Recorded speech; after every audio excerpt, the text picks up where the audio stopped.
Hi, everybody. Happy Wednesday. Welcome to the Sisters Interview. My name is Shaxi, and this is my sister, Rifkin.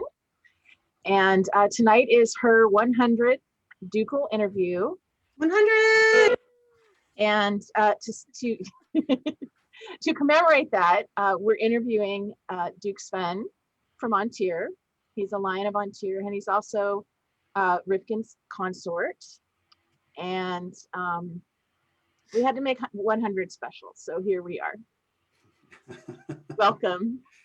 The elusive Duke Sven. Yeah, here I am. Hi. The myth, the legend. Yeah.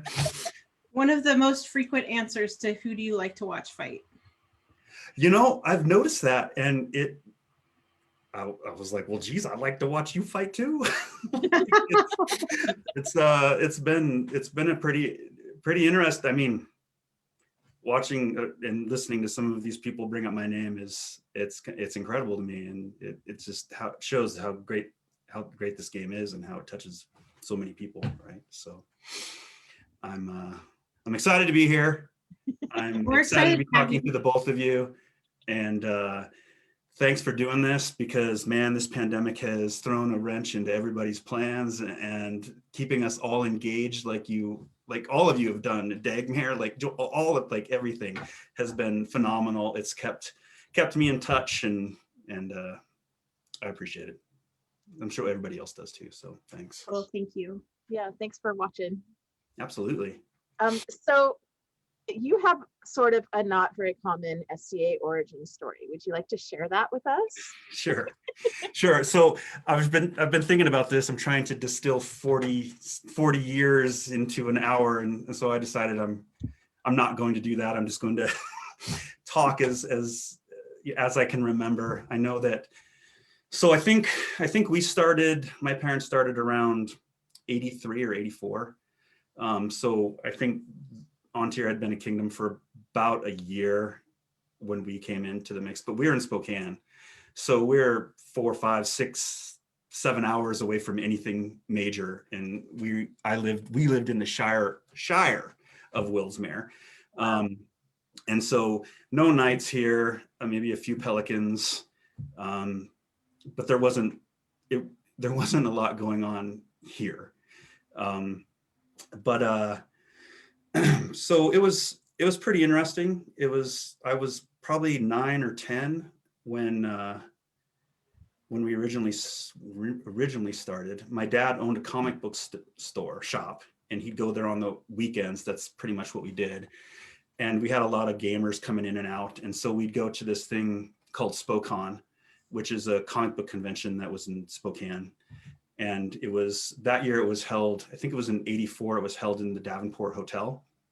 And so I was that 10 or 11-year-old kid who was, price booking comic books for people coming in and trading and everything like that when my dad was out doing stuff. And that's where I remember, that's kind of where I remember the SCA and what started getting me interested in it. Because right there in the lobby, there were two guys just bashing the heck out of each other. And it was Brant Sturrock and Edan Sturrock. And they're brothers, and they were just going to town on each other. And so that kind of, for me, my dad might have a different version of this, but this is my version, so I'm just going to go with it. So we ended up living down the street from a guy named Siegfried the Amain.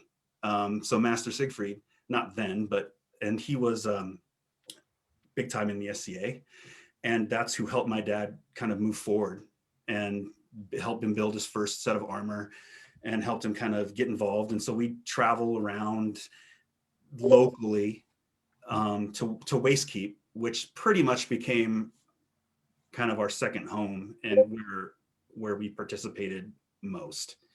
My dad was squire to Sir Dion de Mantel, who was the baron of that area.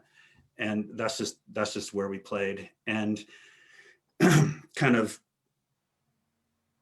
and so I'm trying to think. So Baron's Ball was a big part of my life. Like, I was there.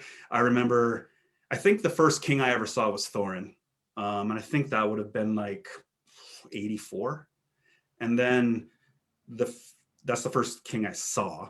Then the next king I saw, like, there in in the feast was Barrick, von Longenthal and Liesel. They were king and queen. And I remember them at this particular Baron's ball. Well, first it was their costumes were hanging up. It was like all this German, like Landsknecht stuff was just hanging there waiting for them. It was letting us all know that the king and queen were going to be there for the feast. And so, but Torgel was there and he was crown prince. Dak was there and he was champion. And I pretty much was just a video cam guy. So I would have been like, I don't know, 11 or 12 or something, 12, 13, anyways. Wait, can I ask you a question? Sure. Going back to the Comic-Con thing, the fighting, did it attract you and you said, hey dad, let's go over here? Or so it was, I think that that was the first time I remember fighting, like seeing it. But I know my dad had been involved in it a little bit prior to that. And so I knew that was going to be going on. But yeah, that did catch my attention. What made me want to be in the SCA and what led me to the path I'm on is May Crown 1985. I was probably 12, just turning 13, watching Dak Ulfridsson fight fast Monty DePaul or Arthur or Duke Eric in that finals of that crown. And I was hooked. And I knew from that point on that I was going to do this game. That guy was going to be my knight somehow. And I just vivid memories of that crown. I mean, getting there, 2 brown pup tents, because we weren't really in the game. I mean, I think this might have even been our first crown like that we went to. And when you think about it, like when I'm thinking about it, I'm thinking, wow, this has been around forever, this and that, but it had really only been a kingdom for 3 years, right? So the history was, I was like there and history was happening, right? And, anyway, so that's what kind of solidified it for me. And then my dad went on his to become a sergeant of waistkeep. Like he squired to Dion, then he became a sergeant of waistkeep. And then I was involved in all his sergeantry training. And I knew, take it, there wasn't that many knights probably at that time. So there wasn't that much heraldry around, but I knew all the heraldry for every knight, like everything that was going on. And it just hooked me. And I'm super competitive. And I dive into everything head first. And I wanted to do this from that point on. I mean, I had to wait, but I was just that 1985 crown. That was everything to me. Watching this guy just single shot all these people to get to the finals, and then watching Torgel and just being king and my dad. I think he went out in the 3rd round. I think he went out to Edward Ross in the 3rd or 4th round. That event we met Rolf and Ashley Longbow, which is a long time friendship. And then and Miles Longfellow, that's the first time I remember my dad meeting him, which was Skepti's dad. And it's just a lot of memories. I remember sitting there with so Aaron DeMontel's wife, I can't remember, I think it was Valerian. She was watching us, she had a group of kids, 10 of us just sitting there watching the finals. And I remember people were yelling for Eric, cheering for him just because he was a squire, right? And Dak was a knight, and you old knight squire. And I remember Torgel coming out and just giving a speech on respecting both opponents, no matter who they are. And I'm just like, oh man, who is this guy? He's awesome. And so, that kind of went from there. And then I'm trying to remember when. So I got involved a lot I started fighting at Waistkeep. That's where I started. So a Waistkeep champions tourney, I think I was 14. And I think I fought in my first Waistkeep champions tourney. And it was, I was fighting in a Montfort of helm, and it was all Gwillim's armor, and it was just not the best stuff. And I fought a guy in the first round named Robert Lancesier, and I got him on his knees, and then I walked in and I crossed the line, but you're supposed to the knee line, right? And so I looked down and stepped back and went, and then he hit me in the head. And so I died, and he's laughing at me. And then my second fight was Grendel. And I think that he just took pity on me, because I'm sure he hit me 1,000 times and I didn't know what was up or what was down. And I didn't win, which was good. But so that's like my first tournament memory. And So when did you actually like get your armor together and like start practicing? And so I did a lot of, at the time it was called Boffer. Then it was Whalebone, then it was Youth Combat. So I boffered like through every age group I possibly could up until I could lie my way into fighting. And then, but I think it was around the end of about 15. My dad, because I did a lot of light fighting too in wars, and so I'd throw the javelin and stuff because I don't want to get anybody in trouble. But he put together this, just, God bless him, this just horrible like carpet hockey pad, baseball shin protector, catchers, like closed face slot helm like this with holes on one side, and but it was armor, and I used it, and the shield was probably this thick, I just would practice, and I'd go out and practice, and Brant and a guy named Balinor and my dad, those are guys kind of all took me in, and I, my dad was pretty religious about going, so if he was going, I was going, and so then I was involved and I think about 16 is when I was like, this is what I'm going to do. And at that point, well, actually it's more like 15 and a half, something like that, because I man at arms to Rolf. So in pictures that we'll see later, it was that brown corduroy gamison, and everything that I had on, Rolf just gave to me, I think out of sympathy. He felt bad for me. And so he gave me, maybe and he saw all the fire in you and was excited. Rolf, to be honest, I gotta say, Rolf was one of the most generous guys around. I mean, with his time, with what he did for the Inlands area and the people he armored, the helmets he gave, like that guy, I owe him a ton, and he very important to me. He was very helpful, and I guess I should say sorry to you, Rolf, because I don't even think I even asked if I could squire Dak. I just squired to him. It didn't even. But anyway, that's a different story. Oops. Yeah, and so I actually squired to Dak in, I think it was 88. I think it was the crown that Steingrim fought Torquil. No, I think it was the crown that Steingrim fought Barrack in, and Steingrim won his first time here. And that was at the Boy Scout camp up in BC. And yeah, my dad had talked to Torgal saying, hey, I think my kid wants to square. I mean, clearly, I probably didn't shut up about it for like 3 years. He's like, I think my kid wants to squire to Dak. Is that something you can help me out with? And so he had mentioned it to Dak, and then I got squired. Did you have a relationship with Dak before then? No. Okay. No, I was just I think it was just hero worship, and just, like, to be honest with you, like he, it's one of those things where I don't know what it was. I don't know, maybe it was his posture. Maybe he stood so straight. I was like, I was going to ask, like, what was it about Dak that really stood out? But you said he like one-shotted everyone, so I thought maybe.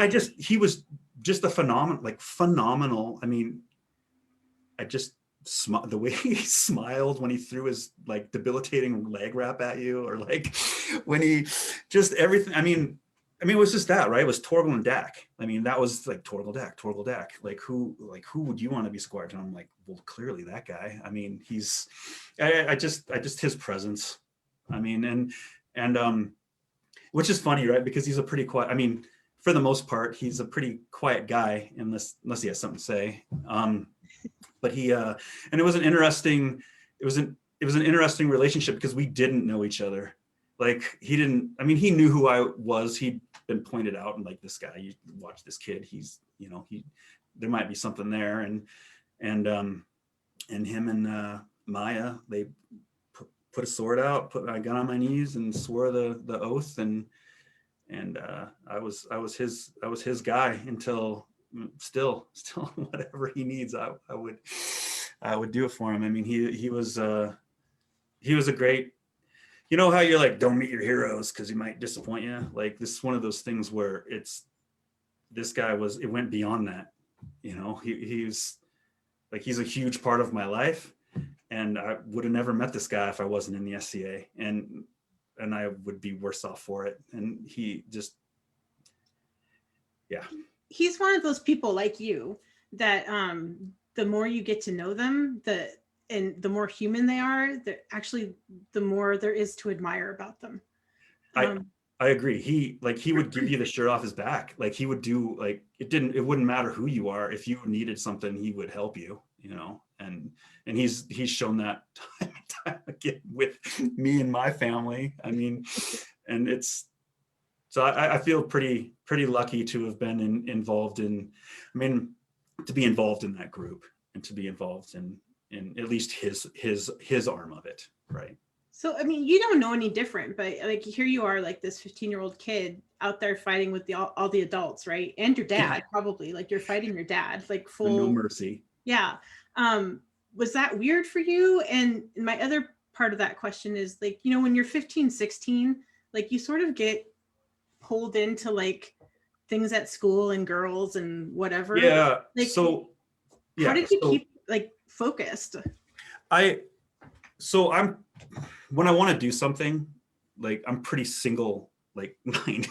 And so, and, you know, I never really thought of the age thing. I just thought, hey, I can do this. I'm going to do this. And nobody's going to stop me from doing it, you know, unless they pull my card. Then you have to. But sports was difficult. I mean, because I was in a lot of sports activities. That was my junior high school. That's what I did. I mean, football, soccer, like track, all those things. And so it did get in the way, but I also tried to maneuver a lot of things to try to make it work. Like, through high school, though, I did miss a lot of Barons balls, you know, but I always made Spring Fest, because that was always, which is the Waist Keep Champions tourney at the time, because it was the premium. I mean, it was the closest thing to us, and it was, you know, the thing to do. And we'd always get some guys from Seattle that came over, and I mean, that's originally where I met Skaggy, was at a Spring Fest. Did he have his mohawk? Yeah, no, not yet. His name was Brennan Norcross. I remember that. And then I remember him being so hyped because he was moving to Seattle, and I was so jealous, because I was like, I can't do that. But so, I mean, I worked around it. I mean, I did sports and I did the SCA, and when the sports was the thing that I was doing, then the SCA kind of went down here. But there came a time when I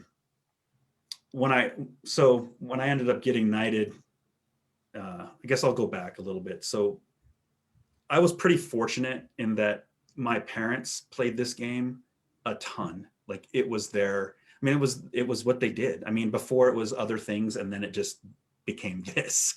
And so I was just with them, and I was just thrown in the car and dragged to these things. And so I mean, earlier on, it wasn't the best. I mean, there's other things I wanted to do, but when you don't have a choice, you just end up being resentful of it, or you love it. And so I ended up going this way. And so, yeah, I loved it. And when I got knighted, and so my dad knighted me, right? And so and looking back on it now, awesome. I'm so happy that he did it. And he would have never done it if people like Dak or whatever said, you know, you shouldn't do this. But I think that was the fuse that was lit, that was,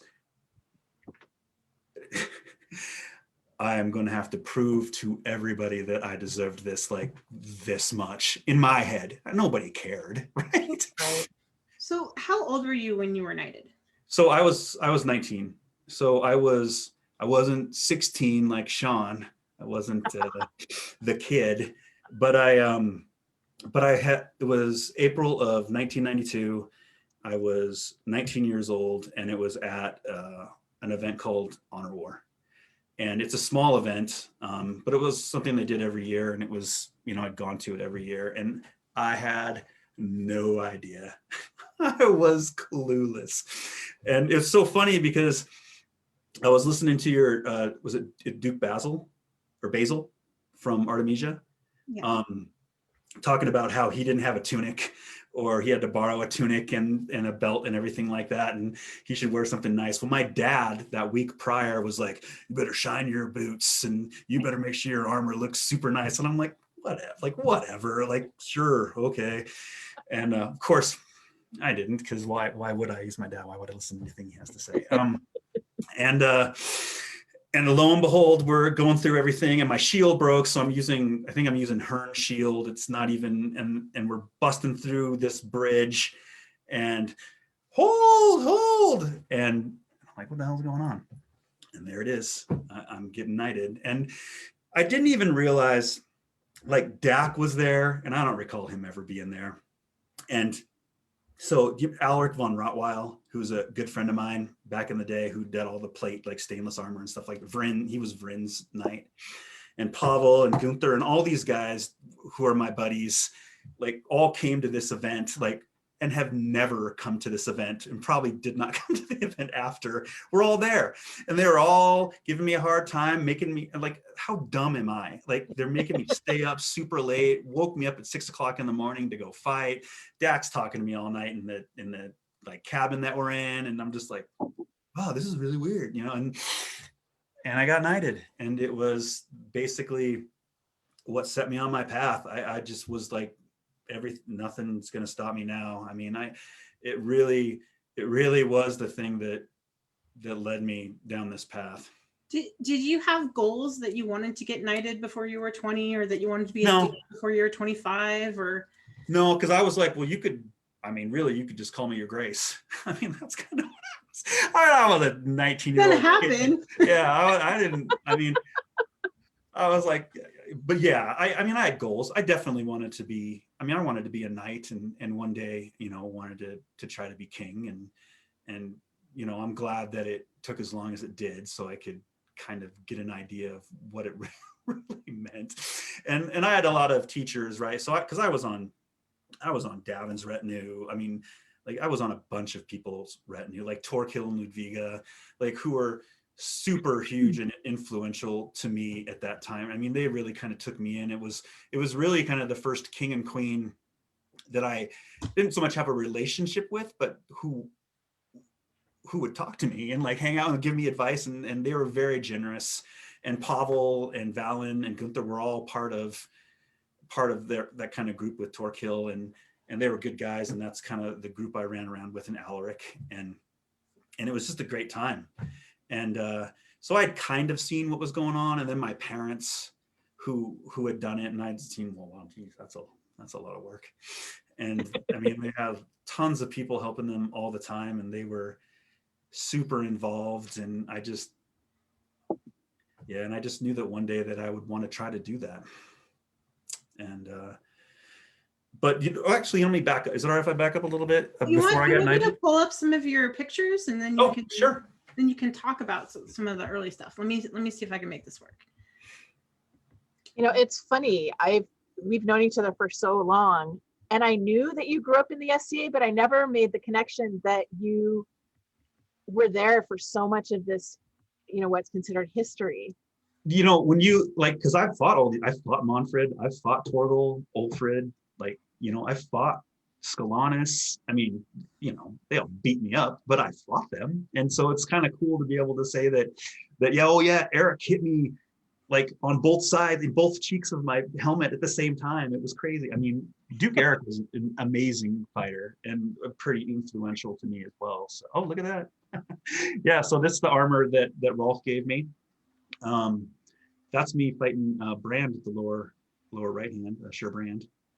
And then that's a 15-year-old Sven standing next to the Waistkeep champion shield. It was like a big teardrop. And so if you won it, you had to fight with it the next year. And my dad was champion. I wasn't. And and so I'm even going to get a little. So my original name, and yeah, I don't anybody laugh at me because I don't want to deal with it. But my original name was Dolan Bronson. Dolan Bronson. How did you get that name? Like, how did you choose it, or did someone give it to you?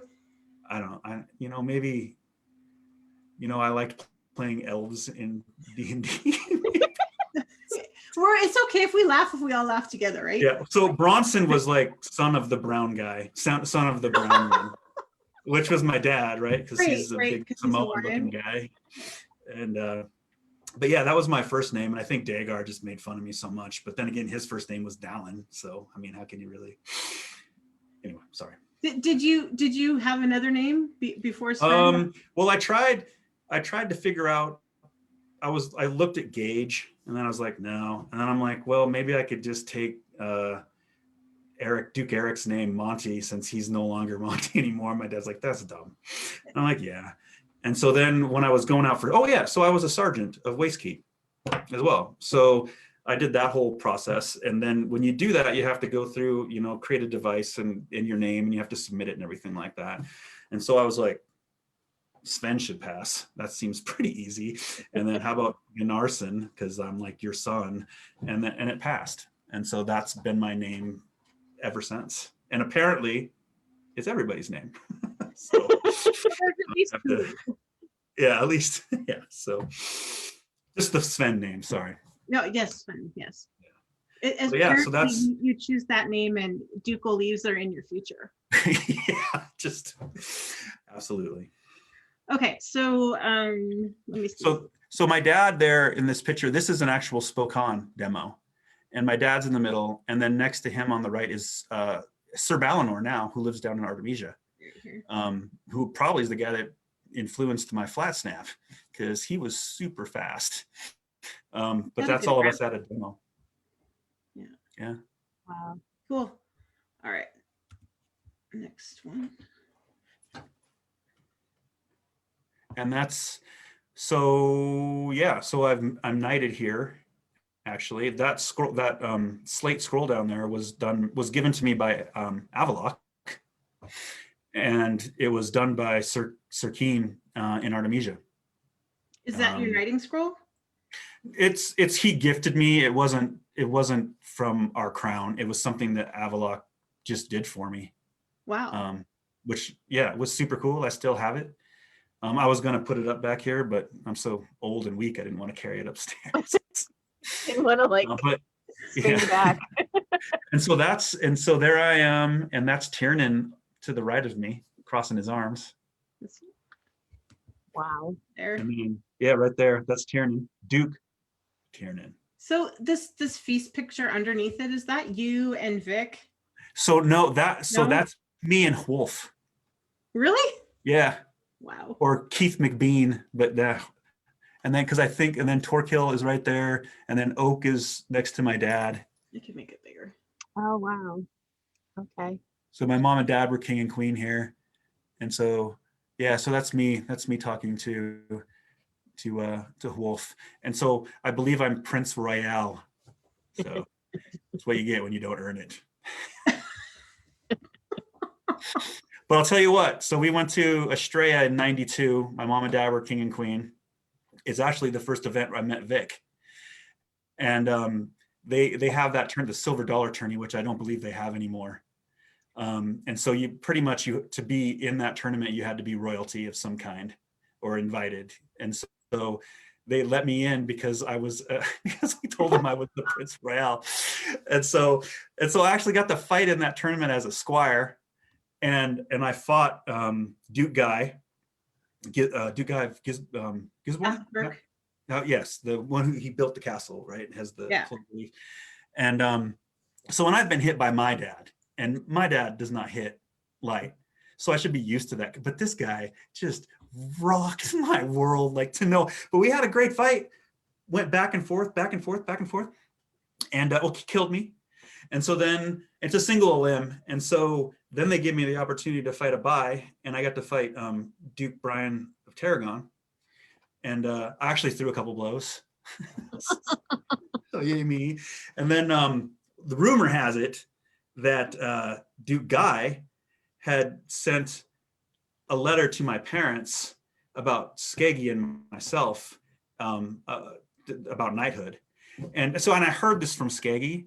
So it could be that Skeggy just might be being kind to me, and it might have just been a letter about Skeggy. But he did say so, but I thought that was kind of cool. God, I wish I had known that before I talked to him. I would have asked him about it. Yeah, I mean, I mean, I know a letter was sent if my name was in it or That's not. cool. I know Skeggy's name was in it. You made an impression. Wouldn't your parents know? Yeah, but you know, at this point, asking them anything's kind of, Dumb.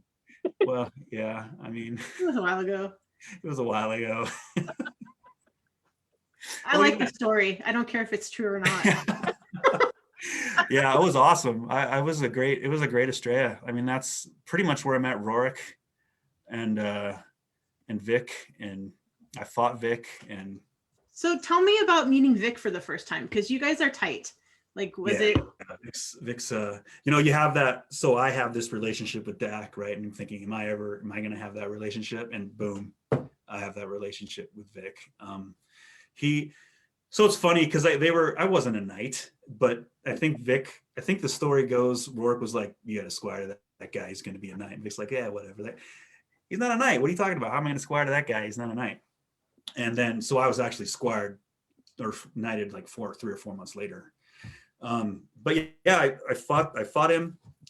It was interesting. We kind of went back and forth. And then again, it's, you know, I don't know you, you don't know me. Let's try to form a relationship. And so from that point on, then I kind of went up to Canada, up to that area with my parents a few times, and we talked some more. And then he pretty much, and we had talked about it back and forth, and pretty much decided that we were going to do that. And Dak's advice is was to wait a year, you know, or longer to figure out what it is, like what kind of knight, or what are you going to do? What's like, know something before you try to teach something to somebody else.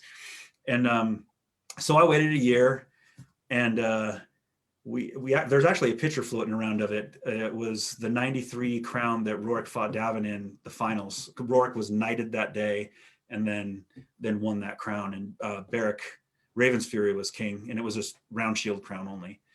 And so there's a picture of us doing it. And so, I mean, it's cool to have that, and different people standing there. And it's like we grew up together. It's like we kind of, this relationship where I'm this 20-year-old kid who just turned 21, and I think he's a couple years older than me. I think he's 2 years older than me. And he, you know, was 23, and both like, trying to figure out what it meant. And and to be honest, I mean, I love him to death. He's one of my favorite human beings on the earth, and he's such a great guy.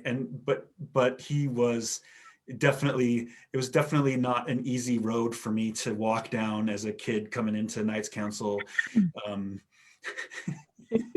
to deal with Vic.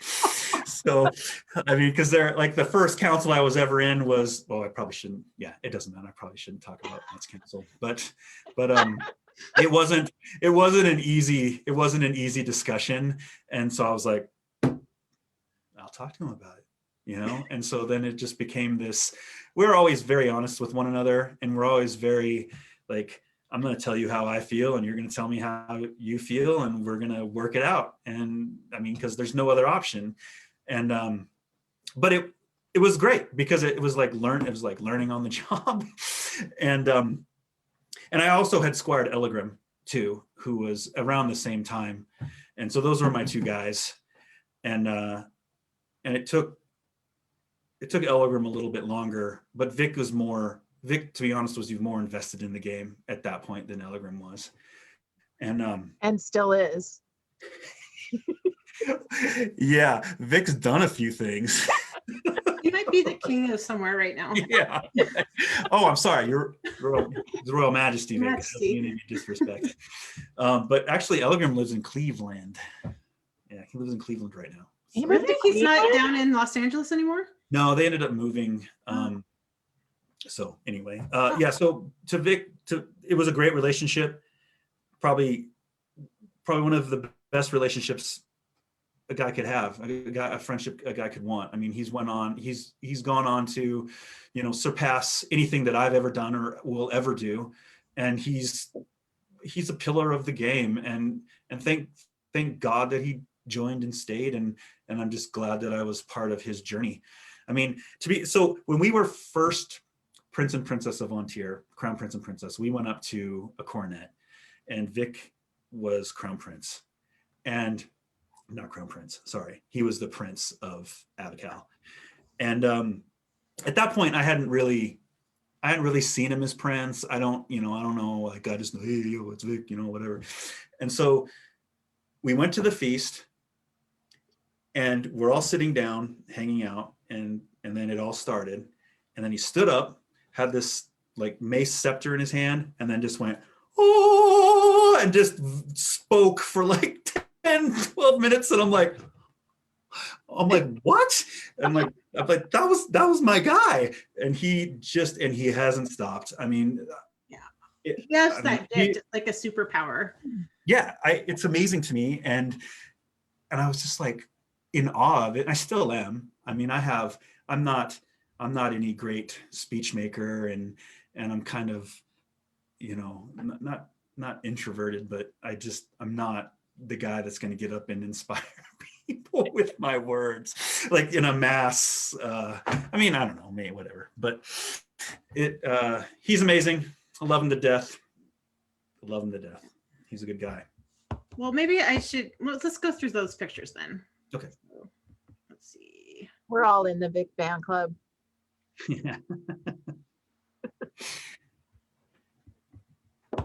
So, well, the next one's Dak, so we'll go to Dak first. So this one though, so that's me in steer car, like right there on the right. Okay. He's got the horsetail. Yeah. And then this was a Toys for Tots tourney, but not the bottom one is my first time as Crown Prince of Ontario West War, and that's steer car and Matthias. Sorry. Really? Yep. He's the one waving. He's the one. Yeah, that's Matthias right there. Wow. You see it? Yeah. Wow. Yeah. Okay. There we go. I mean, I'm just going to go off on tangents all the time when I see these pictures, because steer car is another guy like that was very instrumental in my early. I mean, he was my best friend. Like we went everywhere together. He'd come to Spokane from the Tri-Cities, pick me up, and then we'd go to events all over the place. So yeah, I'm glad that he's still in and doing what he's doing. So there he is. So when we were interviewing Dak, I asked him where all the pictures were of you, like following him and like being his squire, and he's like, I don't know. Yeah. So my parents have a bunch. I just don't go over there because of COVID. So, and I didn't want to bug them. And but I found this one digging through a bunch of stuff. So Colgrim was my squire brother, and that was us walking him in. And so look at that hair. That looks something special. I don't know what I was doing. But that's me and Dak down there, and that's a Fool's Feast in Lewiston. And then it's just, I mean, that relationship to me, I could go on and on. I could probably do an hour about how he's changed my life, and I would be worse off if he wasn't around. I mean, if I would have had a boy, I would have named him Dak. Like, but I have 3 beautiful girls, and the youngest one we gave, her middle name is Dean. I mean, and because I couldn't think of anything. I mean, he's just an important guy in my life. Well, that's him getting his lion right there with me walking him. Oh, I was gonna say like that the top right picture. Yeah, the top right. That like picture epitomizes your relationship. Yeah, me hugging him and him trying to move away. Well, that's not what it looks like. But, okay. No, but there might be some. No, I don't think I included the knighting picture in there. But yeah, the guy's the pillar of everything that's good in that's what I think. So the knighting picture. There it is, right down there. Where he's like all stiff when you're trying to hug him. But I get it. I respect that. There we go, right there. Especially with COVID, you don't want to be that close. Good Buffett picture though. Look at your hair, it's just like wow. Yeah, and you know what's funny is that so he hit me, and then he pulled me in to hug me, and he gave me a bloody nose from his pauldron. Like right there, picture right there. I'm off and I got a bleeding nose. Yeah. It was a great day. So the belt that I have on, let's segue into something. Can we do that? Yeah. Okay. Can you want me to stop sharing? What's that? Want me to stop sharing? Yeah, just for a second. Yeah, no problem. And I know I don't want to take, we've already gone 43 minutes. I guess I can talk a lot. We can talk all night. Yeah. So I basically got knighted, and then the belt I was given to me by Dak, and it was a wedding gift from Torgal to Dak. Oh, and it wasn't cast. It was like it's one of the original kind of the Sutton Hoos that Torgal used to do. And so I had that. That was my knighting belt. And so around 2004, I think 2003, I was champion of Ontario, and Skepti was king. And so he came up to Spokane, and I drove him up to their coronet, and Vic was fighting in it. And so Vic won. And so that was Vic's fifth win for Avocal.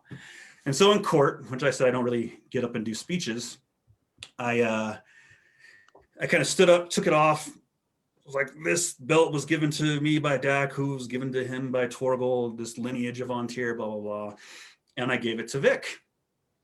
And then Misty, Rifkin, Vic gave me a belt. And so I have a gift for you, virtually. This one? And yes, so that is a gift to you. Okay, can I open it now?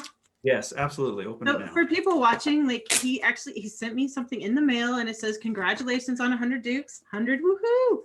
Absolutely, for keeping us engaged. And then he told me I couldn't open it, so it's been mocking me for 4 days. Well, here's the thing. What is it? I've been trying to figure out how to do this, but because the world has ended, like we haven't been able to do anything. Is that tape too? Your wife did a really good job wrapping this. Oh, is it yeah. Well, no. You should have seen my wrapping job. It was embarrassing. Sorry. So anyways, I gave Vic this belt, and then Vic gifted me a belt. And it's the belt that I've had for like 17 years. And it's basically a gift Vic gave me. And I'm giving it to you because you inspire me to keep going in this game, and everything you've done I'm not speaking on behalf of everybody, but I'm going to speak on behalf, like what you guys are doing and what you've done, keeping us engaged. I just want to say thank you. And I hope I've been wanting to give I wanted to give it to you in May. I had it all packaged up and sent it to you for your birthday, but I was like, I want to actually physically see you get it. So thank you. And you can do whatever you want with it. You can make it smaller. You can do whatever that you need to do. No, so thank you. Smaller, I don't think so, but thanks for that. Let's see it. I don't know what to say. I am like really speechless. And I am gonna hold back the tears because I'm not a good crier in the public. Sorry. I've been wanting to do this, and I thought this was a great opportunity.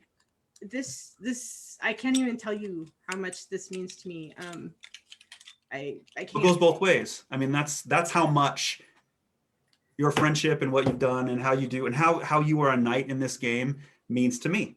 So thank you. So so I was cleaning it in August, and inside of it actually says from Vic to Sven. I'm like, look at that. Aww.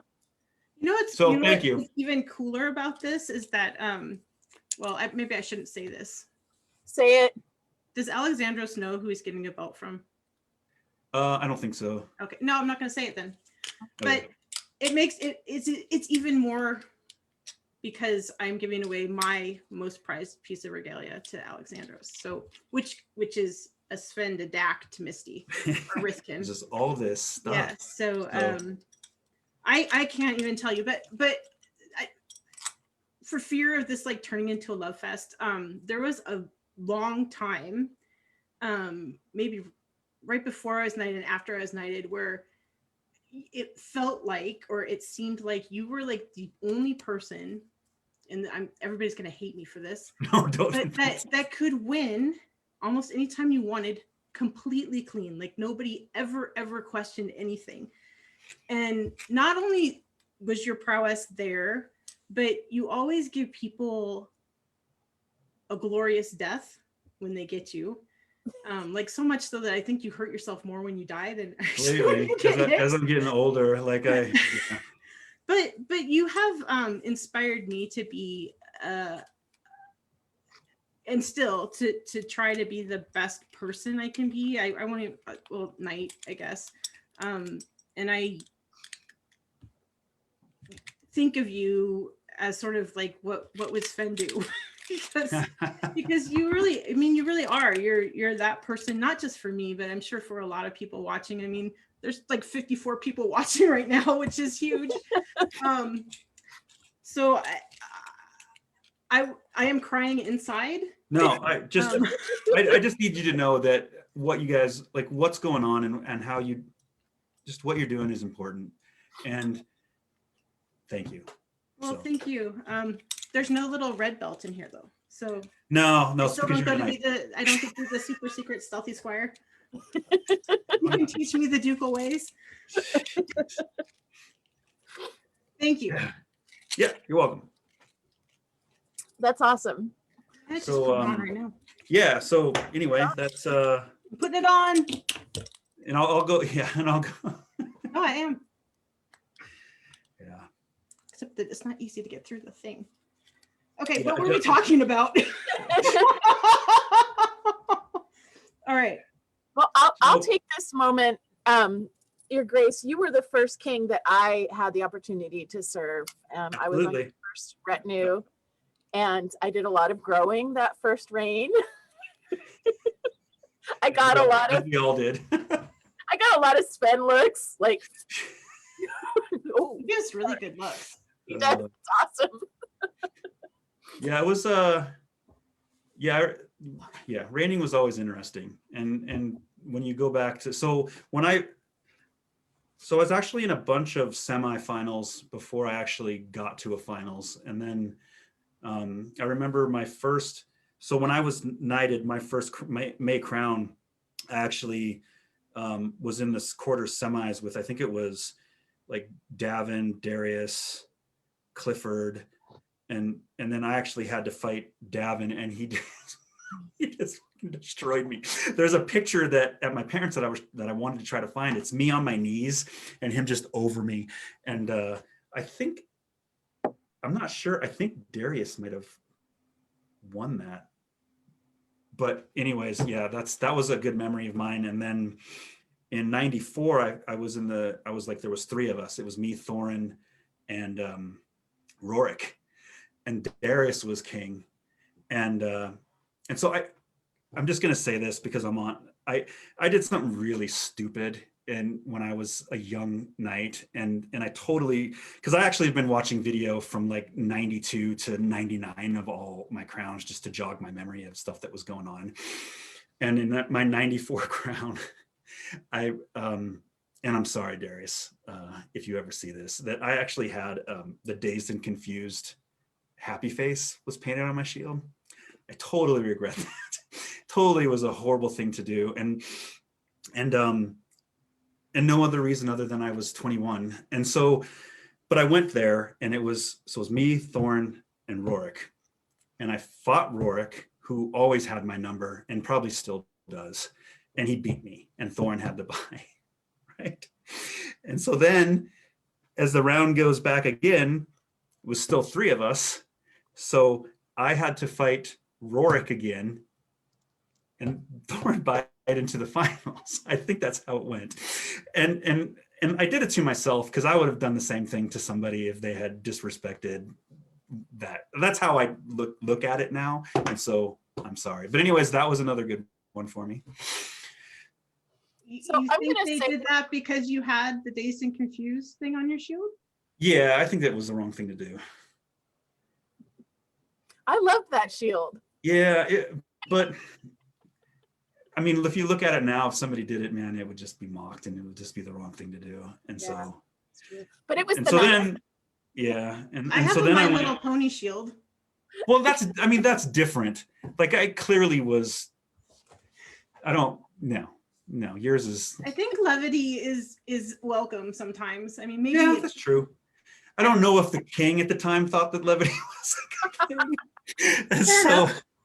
yeah, and so then I went in, and then the next champions tourney, that was my first major tournament win, was against my dad in the finals of that champions tourney. And So I want to ask you about your video collection and your video taking and watching, because you talked about earlier you were the dorky little 12-year-old or whatever with a video camera, A big video camera. yeah, right? Back in the And, day. Yeah. VH. I mean, one So of the best things to do is to come to your house and watch video, and you have videos from ancient times. those were days, right, when we could deal with watching VHS on a TV like this, right? It was all cool. But yeah, so my dad basically we were the people that bought all that kind of stuff when it came out, no matter how much it was. Like, a $1,500, video camera. And so I was the guy. Like I filmed, Steingram's first win. I filmed all these different things. And that was the beauty about filming all that stuff, is that I could watch all this stuff and not really use it as a means to, I guess you could use it as a means to grow, but I used it as like, this is how this person fights. This is some of the things that they do. So I wouldn't go into it like not knowing, right? And not surprised. It's not everything they can do, but it's something, right? And so and then me and Elgrim filmed everything. So, I mean, there's a lot of stuff that I forgot we even had. Like just recently I have like the first crown that Barrick Ravensfury won up in Saskatoon. Wow. In 92. And so, going through all that stuff and kind of just bringing up memories of people like, where did that person go? And because there was a guy in the 94 champions, his name was Nakamura, and he was squire to Barrick von Langenthal. And that guy was a monster. Like he was insane. And I don't know where he went. And so it's crazy to look back at all that stuff and all the people that, that we miss. And it's fun because watching Max, like who was also Dak's squire, but knighted before I was his squire. Like that guy, he like fundamentally, I probably tried to mimic a lot of stuff that Max did. And I also owe him, all these guys, like all these, I owe them all because I took from every single one of them and one thing or another. I mean, they were all so, but yeah, video was important to me and it still is. I mean, it's harder for me to watch stuff now. Like I haven't, not to get all like emo or anything, but I don't think I've even watched my finals with Morgan really. So, and it's more so because I was so bad. I was not, I'm going to tell you this. There. What's that? Your head was not there. Yeah. And I'll tell you this. Don't fight Duke Morgan the first time in a crown tournament. This is stupid. Like in a crown tournament final. This is not a good thing. Like and I tried after that loss, I tried to blame, I was trying to find blame and it was just all on me. Like my head wasn't there. Something wasn't clicking right. And like kudos to him because he just beat the shit out of me. And they were a great king and queen. So, this is me looking back on it. It's just hard for me to go back and look at something. I finally have gone back and watched Christian's finals.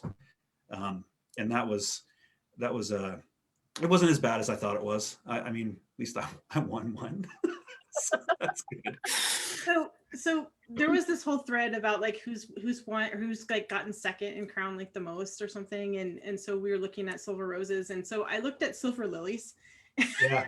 Oh no, are you the winner?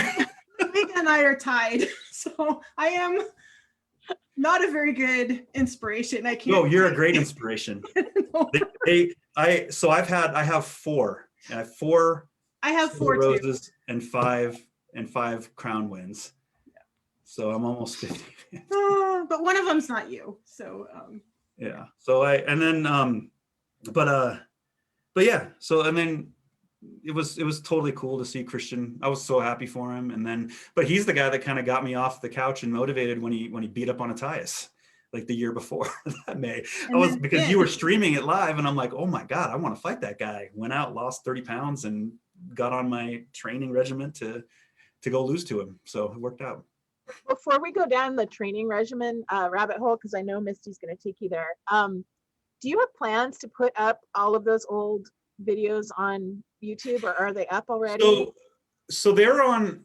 Dean has, Dak has them on a YouTube channel called, his name's Dean Sepstrup, and it's his YouTube channel. And he has put them on there, but he also has them on what I found is, so he has an account that it's a Plex account, and he puts his old videos on, like from his Unimog and all sorts of stuff. And I was on there looking at it, and there was like a whole bunch of videos on there that he put on there that aren't on his YouTube. So I'll talk to him. I mean, I think it's a process for him, and I know he put a lot on, and the problem is they're pretty, they're not as in great a shape as they used to be, because I used to have them all on DVD, because from my old job, I just processed them all through and they were all on DVD, but a lot of them are on there. Not all of them, but a lot of them. They're actually kind of fun to watch. I mean, I can't remember when it was, but there's a Squires tourney, and you and Davin are in it. And you can tell that you guys are like this next generation of badass. Isn't it crazy that I was Squire at the same time as Davin? I mean, not really. Like, well, I mean, so that guy, like, is all these people that I just want to pay homage to and just thank all of them for being who they were to make me who I am today. And I've talked to you about Davin and what that guy, he's a Squire, I'm a Squire, we're in a Squires tourney, and he lets me pull him off in the corner for 45 minutes and just fight him. I mean, that's the kind of guy he is. And I would follow him around like a little lost puppy, like wherever he went. I'm like, can we fight? Like, is this something that we can do? Because he's so good. He's so fluid, which stems back because Grendel is like also where I pulled a lot of my fluidity from, because he did a couple classes in Wellesmere along with Scalanis, and his flow, like Grendel's flow is crazy. Like when he was on his peak game out there fighting sword and shield and not great weapon and stuff like that, his sword work was phenomenal. And anyway, yeah, Davin was a huge, because I think so Davin was Squire to Grendel. Yes. Yeah. So I mean, it is amazing. I mean, to be able to, I mean, because I remember my first crown win, I lost my first fight. Like I lost this Squire. He was Max's Squire. He doesn't play anymore. He was boom, I lost. So I went and found Davin, and then he beat the shit out of me for about 5 minutes, and then I went and won crown. So there you go. But so if you want to look at pictures, we can look at pictures if you want. Well, I mean, we're sort of all over the map, but yeah. So I'm going to pull up the pictures again, and there's a scroll in there from 30th year, and I was wondering if you could tell us that story. So yeah, no problem. So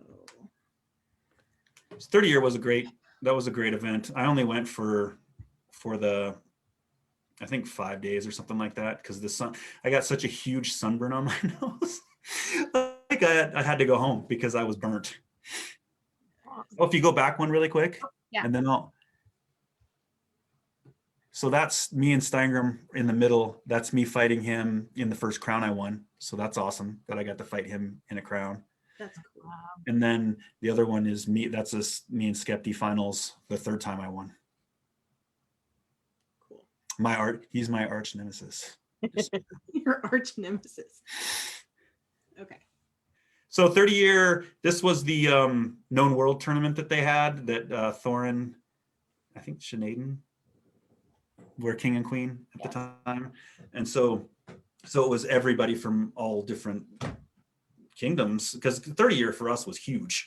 I mean, it was a big event, and there was a crap ton of people there, and kudos to the people that put it on, Mary LaRose. And then so this event, so it was me and I think it was me and Halfwolf were in the finals, and I had fought Duke Dirk from Kaid. I think we were in the semis, and it was just an awesome tournament. And this was the scroll that was on top of the giant chest prize box that was given from all the different artisans from all over the place in Ontario. It was just filled with so much glorious booty that, I mean, it was awesome.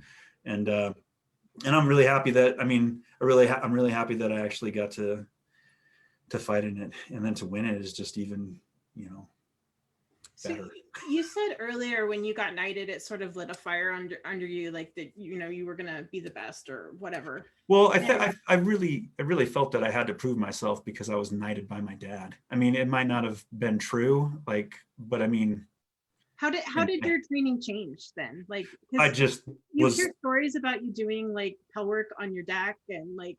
Yeah, so I am a product of pell work. I know some people don't do it, don't believe in it.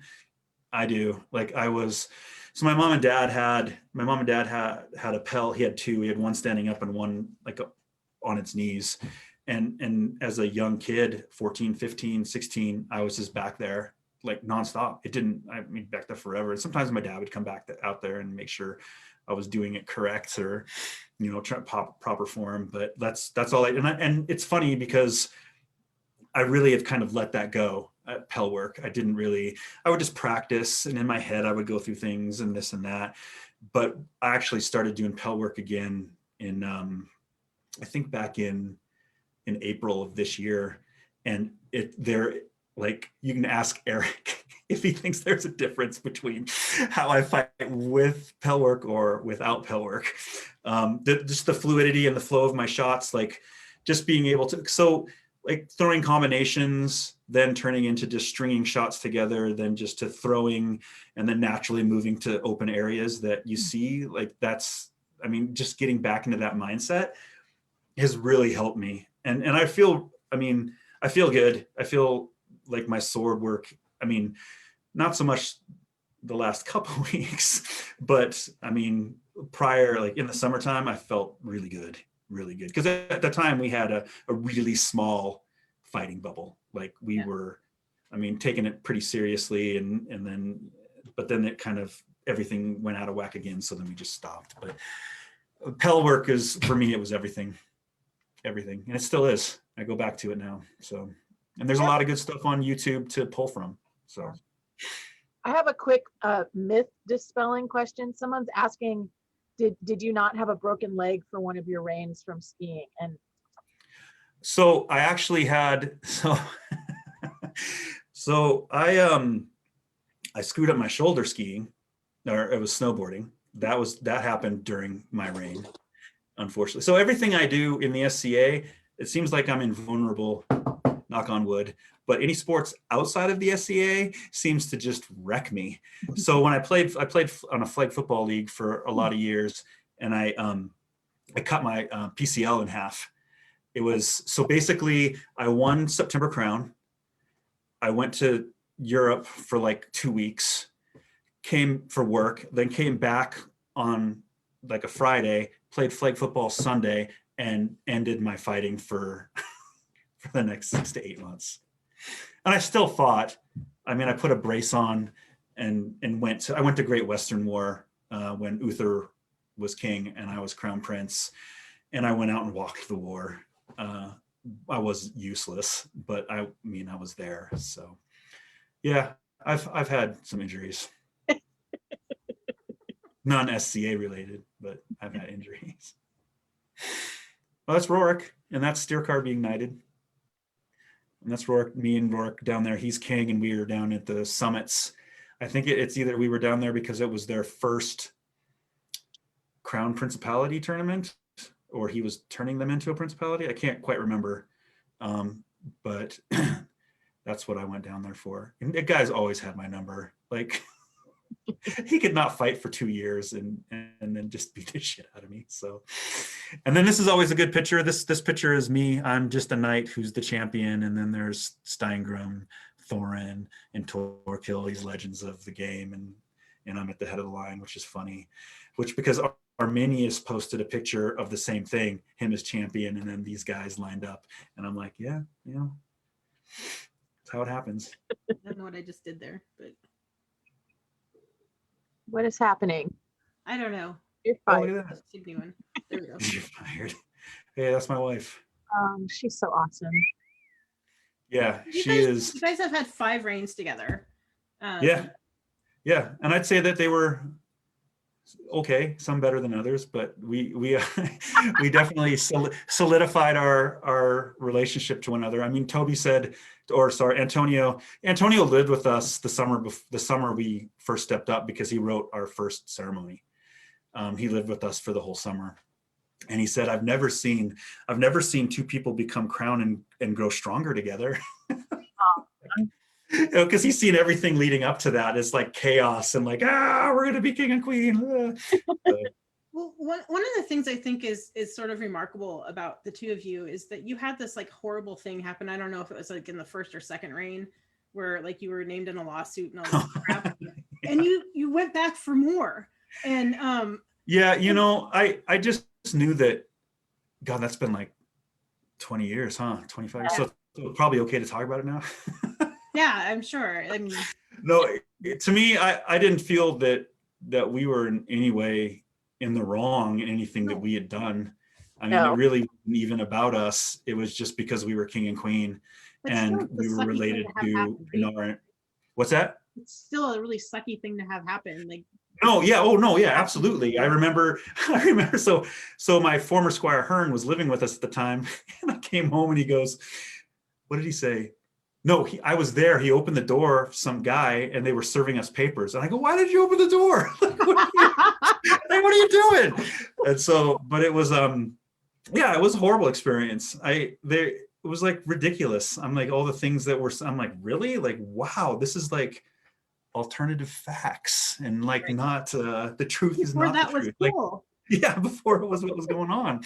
So yeah, but we got through it. And I mean, to be honest with you, the SCA and the SCA lawyers were phenomenal, and how they dealt with us. And I mean, all I had to do was just not say anything or do anything stupid. And you know what I mean? Like, and as a lawyer, I have to tell you, I read the Court of Appeals opinions, and man, did those judges slam him down. yeah, like it was ridiculous. Yeah. It was like, how are you, like, I mean, I think he had to pay for fees and like, and he named a crap ton of people too. We weren't the only ones. Yeah. And but yeah, so yeah, we love her to death. She is everything to me. She, like, I mean, inspired me to win, and then inspired a kingdom, because I think that she was a phenomenal queen. I think that she was the better of both of us, and I grew by watching her too. I mean, because she was phenomenal. Like, she just cares, like, and you can see it. I mean, and she listens, and she's fun, and she's funny. And she's Hilarious. I mean, she'll tell you she's hilarious. Like, she'll laugh at her jokes before they're even finished. Like, she was my PIC. Like, she's my partner in crime, and I'm glad we went through it together. And I respect her decision to be done. Right. You know, I mean, she raising 3 kids, and it, you know, with one kid, it was like Allison, who's now 20 and living on her own, and down there in that picture is cute and hilarious. Like, the second child that came, it was a little bit more difficult. And the third, it was like, nah, you know, not happening. It's not happening, because I'm singly, like, I'm fighting. That's what I'm doing. And then she's stuck in a tent, and I'm like, nah, do whatever. My sister can't relate at all. Yeah, I'm like, do you know what I'm talking about? Do you remember that day at Sport of Kings when you and Octa were fighting? Yes. And I came up with 2 kids, and I'm like, I'm out of here, blah, blah, blah. I'm like, you should probably go, dude. Like, I'm like, she's not yelling at me, is she? You shrunk into a little ball and kind of slunk away. I did not pull him out to do this. Like, no. Oh, there it is. Look at that. Not my shining moment. No, I understand. So when you look at these pictures, does it look like I'm going to win this fight?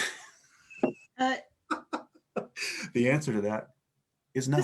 This was the first crown I ever went to. Oh, seriously? Yeah. Yeah, so this was supposed to be at the Boy Scout camp, but it ended up getting moved because it was flooded out. And so he basically hits me right there, like right in that open area. Yeah. So this guy is probably the most naturally gifted, talented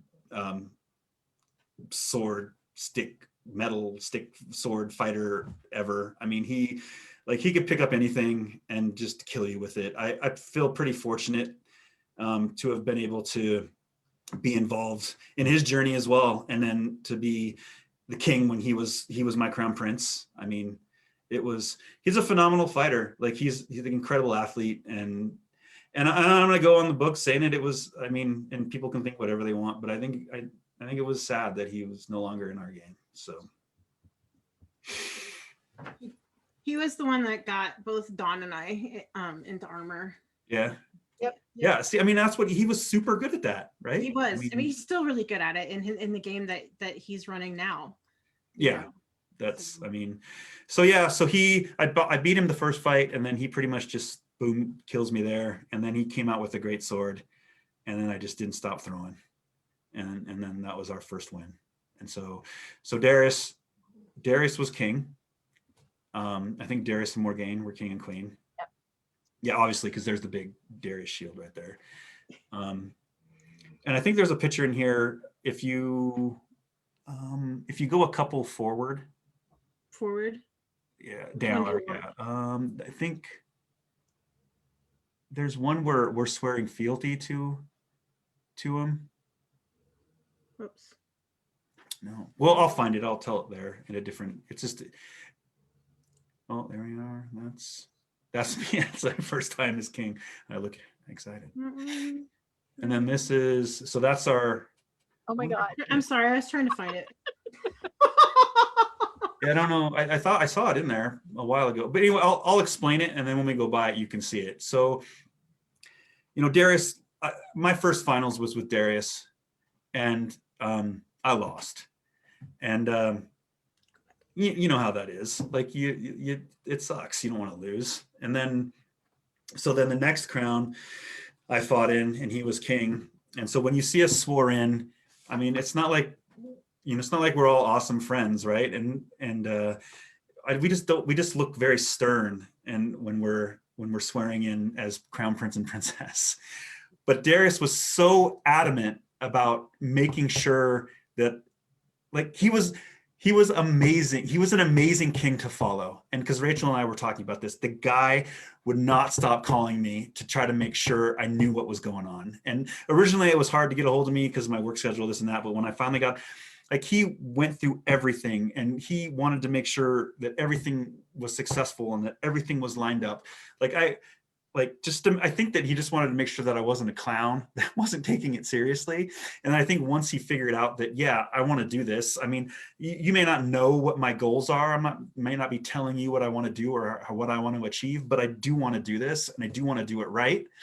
And he got the gist of that. And so the picture next to it is when we're getting crowned, and we're just you just see the smiles, like we're both just mutual admiration and respect.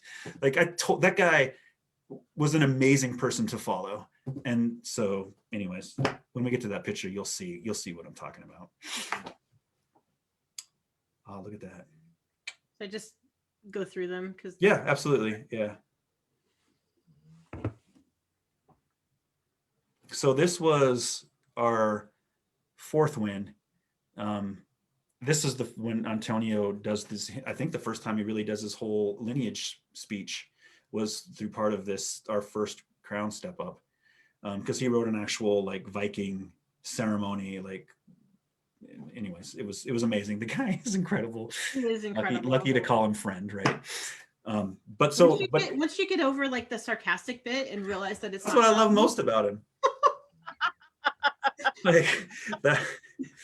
So, but the other picture when I was fighting Hathawolf, you see there was a tunic that I was wearing was it was the Ermine Cross. Yes. So that was, so at Ontir West War, so Radnor kind of came back into the West and was starting to participate. And so he had a company of the Ermine Cross. And so at Ontir West War, there's like there was like 10 or 15 of them or something like that, like Brand from the West and his sister and Leodolf, and like all these people were part of it. And they had this Ermine Cross medallion, and they I was their first guy. Like they gave it to me as a tribute for, being like relentless out there on the field. And so like Radnor did this whole speech and I'm like, oh, like just, eyes glazed over and like an anime cartoon. And he like, it was just amazing just to meet that guy. And then I was lucky enough to be able to go to Great Western War. So anyways, Rachel did this for me as a tribute to them, just to like say thank you. Like this, it meant a lot to me. And I was to come to Great Western War and bring the medallion because they were giving it to Duke Matthias. And so I got to be involved in that whole process, and because that guy is amazing too, and to be able to get to fight him and stuff was pretty awesome. So look at it in this picture, Rifkin, you're holding a video camera. I am. An old style one. Oh, so you have it on video. Nice. Oh yeah, there I am. Yes, I take a lot of video. Okay. So let's talk about the pants in the bottom left-hand corner. Yeah, what's going on with my Let's face? not talk about the pants. So Isabella Lucretia, so she did all of this, like, and I just left those pants, and I don't want to talk about it any more than that, Shaxi. Damn. Okay. Down. No, let's just say plumber, right? I would like to talk about like all the different variety of costumes you guys did, and I know Izzy did a lot of them. Yeah. So our first step ups like were Rognid, which I believe somebody's doing an interview with her later on. Yeah, and so she did our first and our second, and then she did our costumes for like our step up, and then when we kind of went to get the throne, she kind of did this Henry V get up, and then Rolf did a couple of the other things that went along with it, like the neck and the leather sleeves. Yeah, and so this was Regenleaf, and I'm not sure who. I know Goulinet and Ashaxi. I know all you guys worked on stuff for us, but I think a lot of it. I think most of this is Regenleaf in the middle. The coats and the. So the rumor is that you're the clothes horse and not Signy. Yeah, I don't know if it's a rumor as so much as the truth. That's the truth. So you're the one that has like these grand ideas, like, oh, let's do like, Yeah, I tried to. I mean, I kind of like I'd like this. I mean, we went with like with Regenleaf. We're like, just do whatever you want. This is like, and we'll here's all the fabric that or here's the money, just go buy the fabric and do it. I mean, the amazing work that these people do, like as you guys all know, the time, everything, like you can never repay them for doing it. I mean, it's just, you just gotta kind of suck it up and just be like, you guys are so awesome. Like, and so what was Steingram's lady, Elsif did the pants on the far right. She did the tunic and the pants. The striped pants. Yeah, like, because I love it. It's one of my favorite. I still have it and I still wear them. Like they're over 20 years old, and it's kind of like my Star Trek uniform, blue on. Like it's like I'm Riker, but just nice, heavy without a beard. And so, and that's Isabella Lucretia and Izzy, and then down there is that's all Rognid. Like she put all that stuff together and did all that work. The guy in the back was Angar. Right there, right back there. On the top photo on the left, that's Angar. Oh, yeah. He's not wearing his zebra pants though. Kind of wearing his zebra pants. Sorry. So there's the Duke. So this is Avalok and Laurelin making us a Duke and Duchess, which was awesome. Those cool circlets. Yeah, that was amazing. It's like you did it. Yeah, it's my dad. He is a 3-time Duke of Ontier, the reason why we're playing the game, and a huge supporter of the hobby, and a horribly talented opponent. And just, the guy with a spear and a sword, a spear and a mace, like you wouldn't think it would work, but seems to make it work. So how competitive were you with your dad? Oh, horribly competitive. Yeah, I actually am way less competitive than I think. Like I've toned down a bunch just because of it can get bad, you know. So I try to just with my dad, it's now I'm just trying to do the right thing, and we both just try to give it the best fight we could, and like so the one on the top there where he's on his knees, that was the champions tourney of waist keep him and I were in the finals of.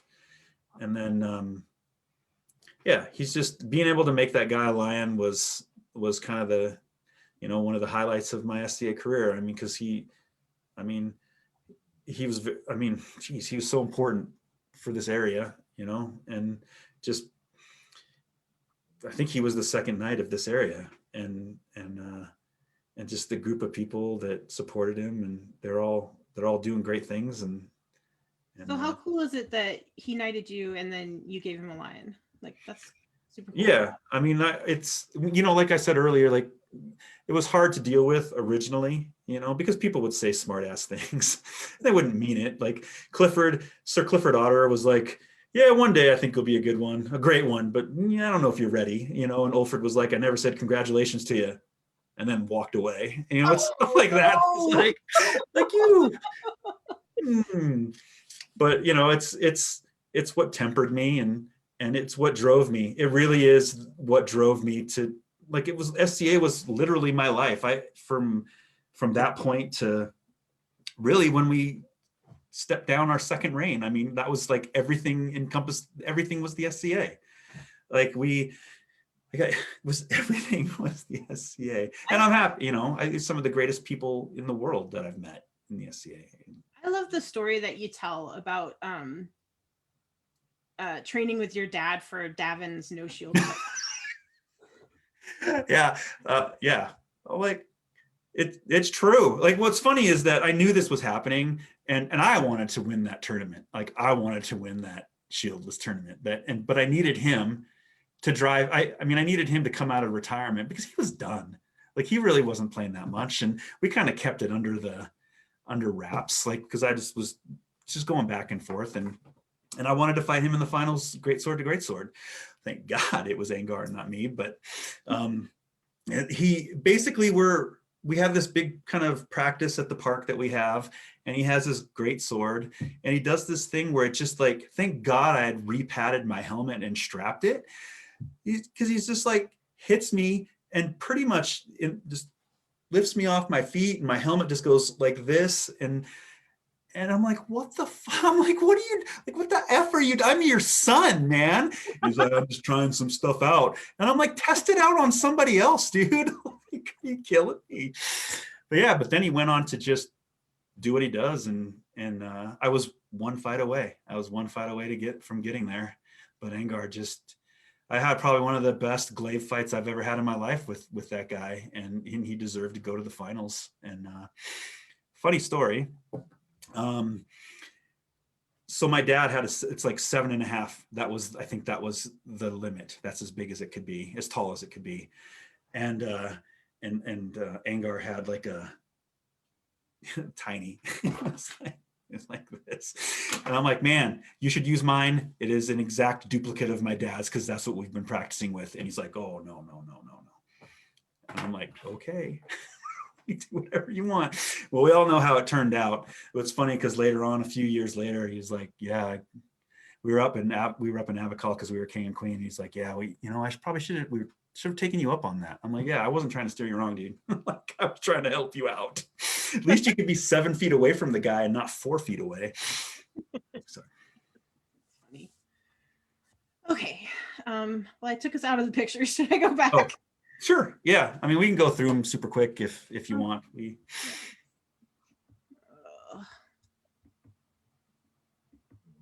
Okay. My dad is just as good with a sword and shield as he is with a spear and sword. Just so you know, that's my final comment about that. Yes, I proposed to my future wife here, and she said yes. I didn't ask her prior. It was a surprise, and thank God. So It was beautiful. It was a great moment, you know, and the music in the background, everything going on. It was you know, something I'll never forget. Here it is. This is it. Look at me. Look, do I look? I just won crown. What's going on with me? You know, but the bottom one, look at the smiles. That's the difference, right? I mean, Darius was. I mean, if that guy should put a class on how to teach somebody, you know, how to teach somebody how to be king for the first time, or how to deal with things. So, and then that's us over there. I think we're making. I think we might have made Davin a duke. Yeah. Which was, again, you know, another highlight of highlights, that I get to, you know, to be the guy that puts what he's earned on his head. Although it was not a, it was a hard time, that particular time. Being able to do that was an amazing thing. So. Okay. My dog is snoring, so I apologize. No, that's okay. So you've gotten to knight some pretty cool people. Yeah, I actually bagged to knight Tiernan. Yeah. And it wasn't just to get to hit him. It was because I think he deserved it. Tiernan, I mean, realistically, we kind of came up together. You know, I was watching Miranda's interview the other day, and just, she's right. I mean, like, she was a huge influence and help with Rachel, with Signy. And Tiernan was a sounding board for me, and he was just always, you know, they were like family, and I'm glad that I got to give him his accolade that he deserved and earned. Because I begged, I think it was Darius, and I'm like, please, can I please knight Tiernan? And then I got to smack at Attias, which at least seems like that picture should just be a meme or something. It should. That's like That is how much I love you, Attias. So, and then Arnsbjorn. I mean, that's close to one of the last guys I knighted, because I think the last guy I knighted was Reddick.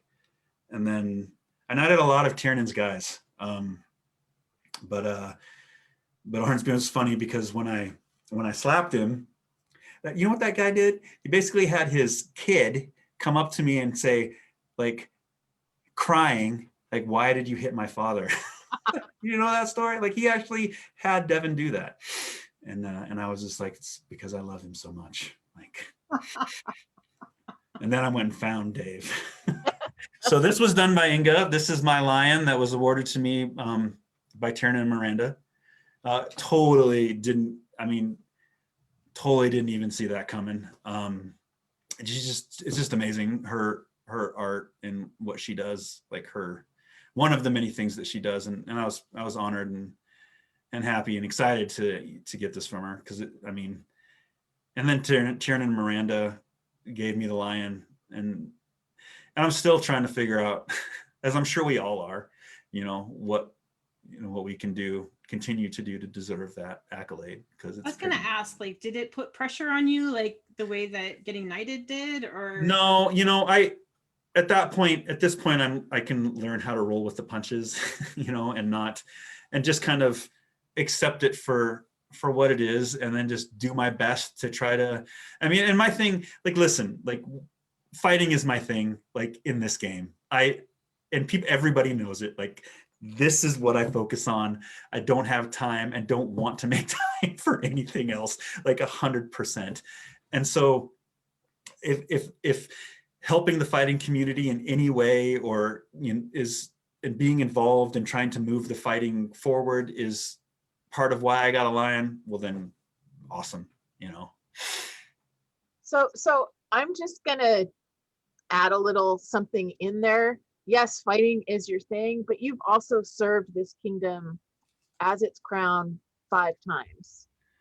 And right, because I chose to, right? Right, but you served well, you reigned well, and you shaped the kingdom. And I think that serving as crown is huge. It's a big deal. It is, you know, it's it's self-inflicted. Like it's an honor, right? You roll with the punches, and it is work. Don't let anybody tell you that it's not. But I would do it again in a second to try to help if I could, you know, and I'm trying, and I just keep seem to missing the mark. But I'm just hoping, I'm hoping that it's you and I in the finals, and then we have a glorious battle, and I'm on the ground dead, and then I get to be queen. I get to be the queen's consort, and rule by your side. Twice. What's that? Everybody gets slapped twice. Yeah, right. That'd be awesome, right? But I want to go back because I was going to say, you sort of belittle you as a fighter, and fighting might be your thing, but really, what you are is like a very like the best knight. You are like this role model of how to be a knight and how to be knightly and how to be generous and supportive and encouraging. I mean, you do all of that, right? We try, right? Because you were talking about your knighting, and you said all these people came up to this event. Well, you've been the roller coaster since you got knighted. Like you are like have you ever heard that? Like you're the roller coaster. Like people come to you.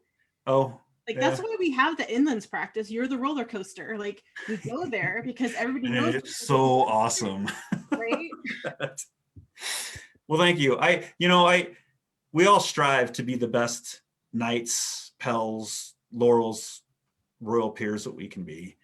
And, you know, and some people I know some people we are here, and some people we are here, and you just try to meet in the middle and try to do the best. You know, I know that I've failed. I know that I have failed sometimes, but I try to just pack it up and try to make sure that I win the next time. Just at being a knight, not in fighting in general. But that's one of the things that makes you so knightly, right? Like, thanks. Yeah. All right. Because there's this aspect of humility and humbleness that is genuine. Right.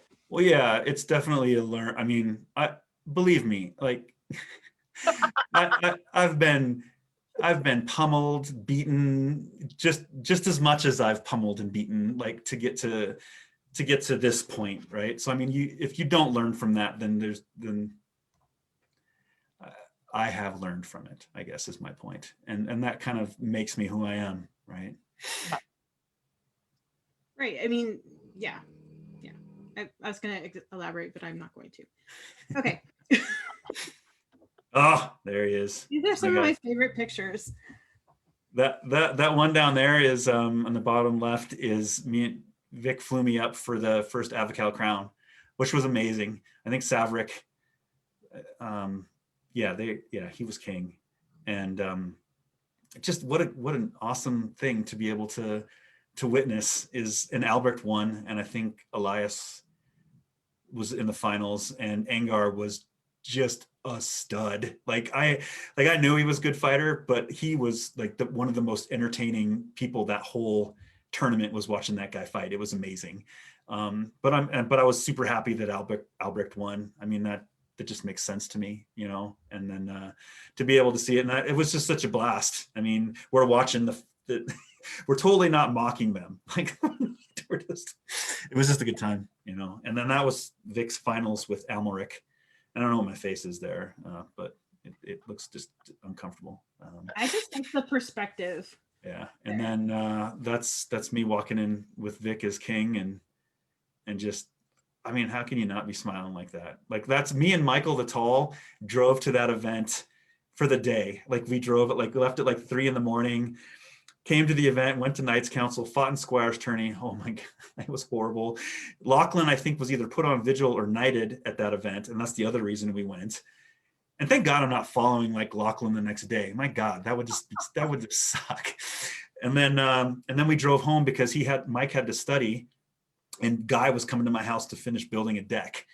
And so it was like, it was worth it. I was smiling there, but I wasn't smiling at 4 o'clock in the morning trying to get home.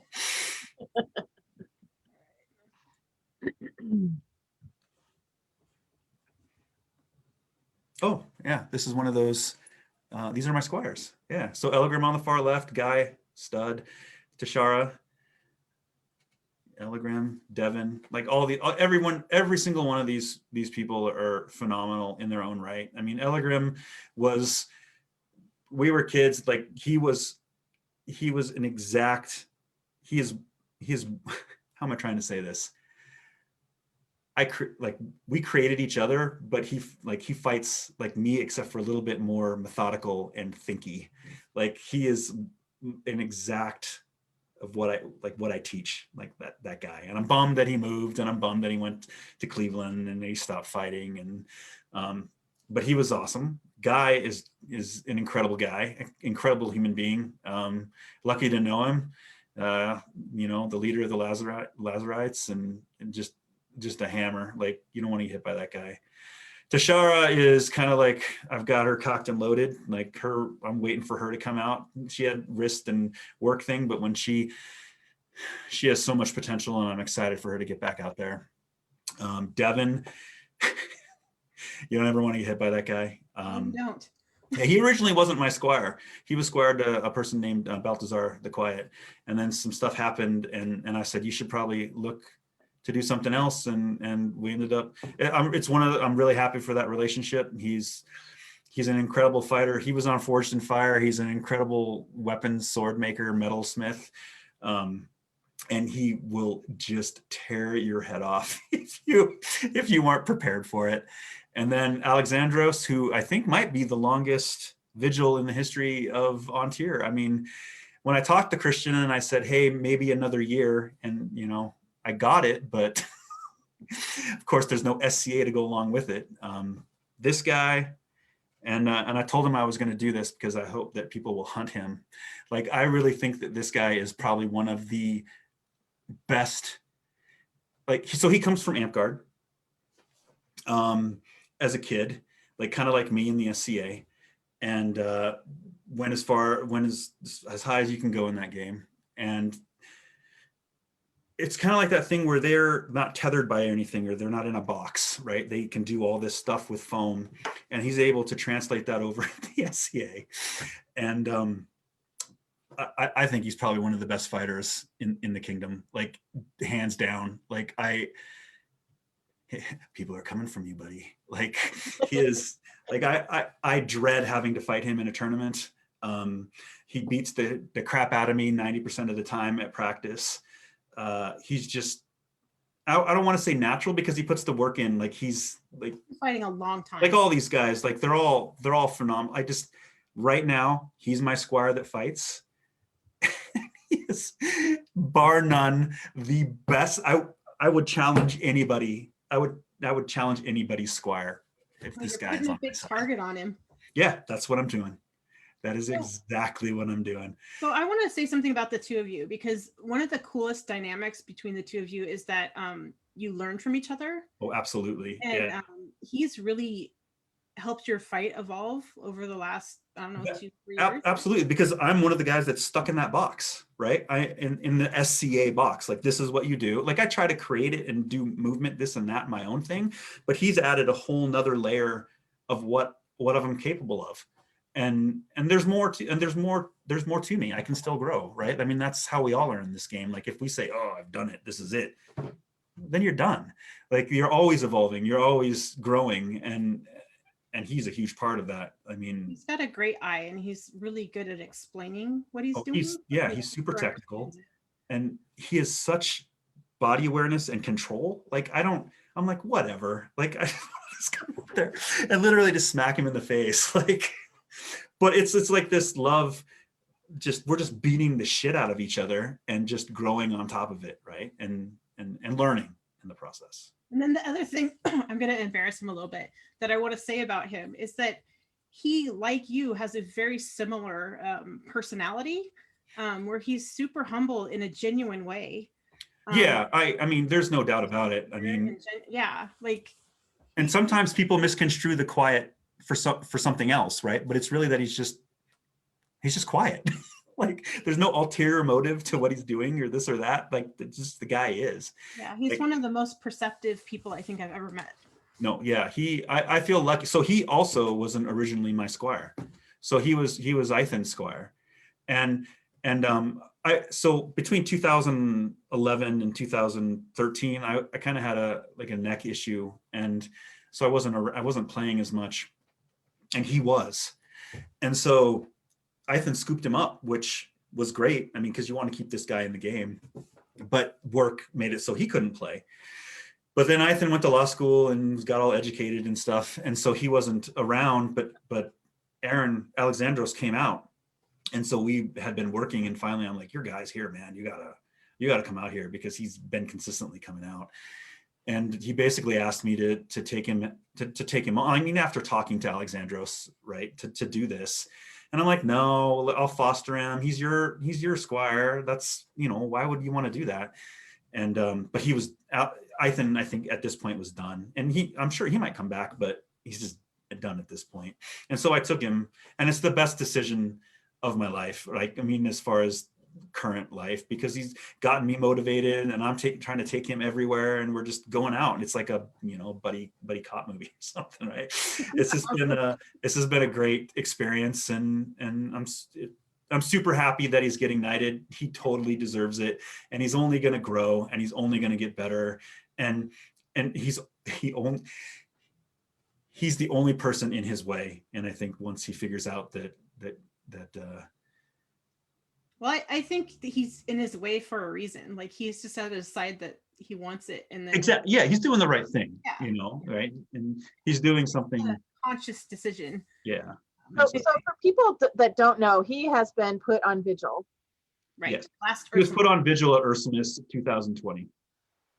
So longest. a year ago. And still on vigil now in January 2021. So, and the thing is, Christian, I mean, we all want Christian. I mean, I want Christian to knight that guy. I mean, Christian is a phenomenal, just an incredible fighter, like the peak of our game right now. And to be recognized by Christian, I think is awesome. And I know Aaron's really looking forward to it too. So, and also just really quick, Ugo is also my squire.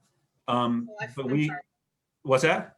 I forgot. No, I didn't have any pictures, but it's a thing where Ugo doesn't really, I mean, Ugo's his own thing, right? I mean, Ugo's Ugo. And we just, once things started going, he hurt his wrist and he couldn't fight anymore. And then I had kind of dropped out.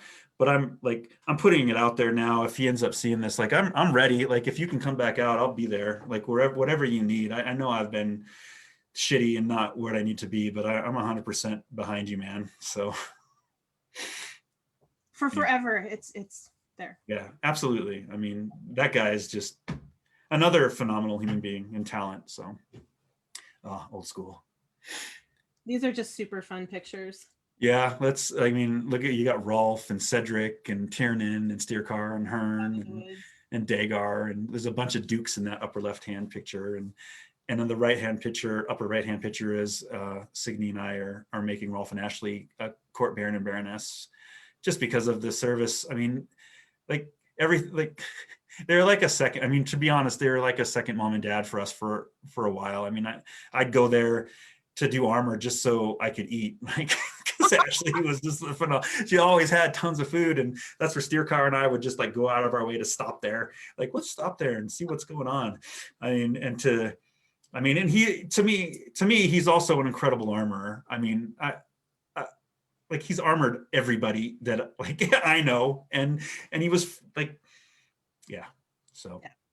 And then that's, yeah. So the lower right hand it was when I went to the top 3 with Rorik and Thorin, and then we went and got completely obliterated because we did a Spodie or a Ruckafrush or whatever the Canadians call it, and I got so sick, and that's when Ulf puked in his helmet and for Squire Cherney, or threw up somewhere, and then I didn't even make it out of my tent. It was a horrible, and I learned a valuable lesson.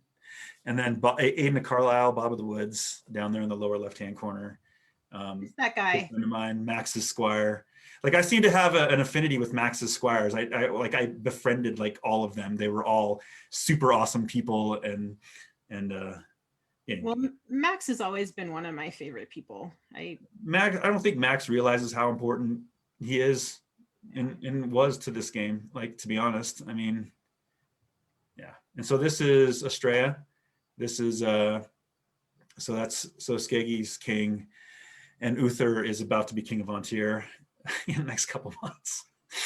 And then so this, I actually went to, I love Australia. Like I went like a bunch between 2000 and 2012. It's actually where I kind of befriended Duke Sean, because I had known of Sean prior, but we never really we crossed paths here and there. But you know how young bucks in their prime are, right? You don't want to bang heads so early. But it was out in Australia, and we were fighting in the Outlands tourney, and then we did pickups afterwards, and we just did pickups until like they yelled for court. And I think that he was involved in court somehow. But at that point, we had just beat the shit out of each other so much that he said, "Hey, you should come to my tent and we could have surf and turf." And I'm like, duh. And so then, like, I haven't looked back. Sean is I consider him a mentor to me. Like when I grow up, I want to be Sean. I want to be able to talk about fighting and the aspects of fighting and to people. I mean, that's a goal. I mean, I have a hard time doing it because I have a hard time figuring out exactly what it is I do and how to make other people do it. Like in a group setting, I can do it one-on-one, but it's hard. It's hard for me to, but yeah, there we are at his property. I mean, look at that's guy love right there. I mean, how can you, and then Sven Randallson, and that's at Sport of Kings in, was that 2019? Yeah. The last one. So he won that tournament, and the cloak you made, and you know, you could go off, you could do whole episodes on just talking about how great individual people are, you know, because Sven Randallson is a freaking monster, and he's another guy that came from film fighting that's just insane. Like we were at Sport of Kings, and he's just talking to me about fighting and this and that and how to do this and how to I mean, I just want to sip those guys and just soak it up for a couple hours. I want to go to Texas and get the shit kicked out of me by all his like badass squires that he has. So Let's see. Yeah, so that's me and Arminius. So I think I won that Outlands tourney against Duke Eric Dagerson, and then he won the whole thing. If you can see that, the one on the far right. No. This one. No, up a little bit, or down a little bit. Sorry.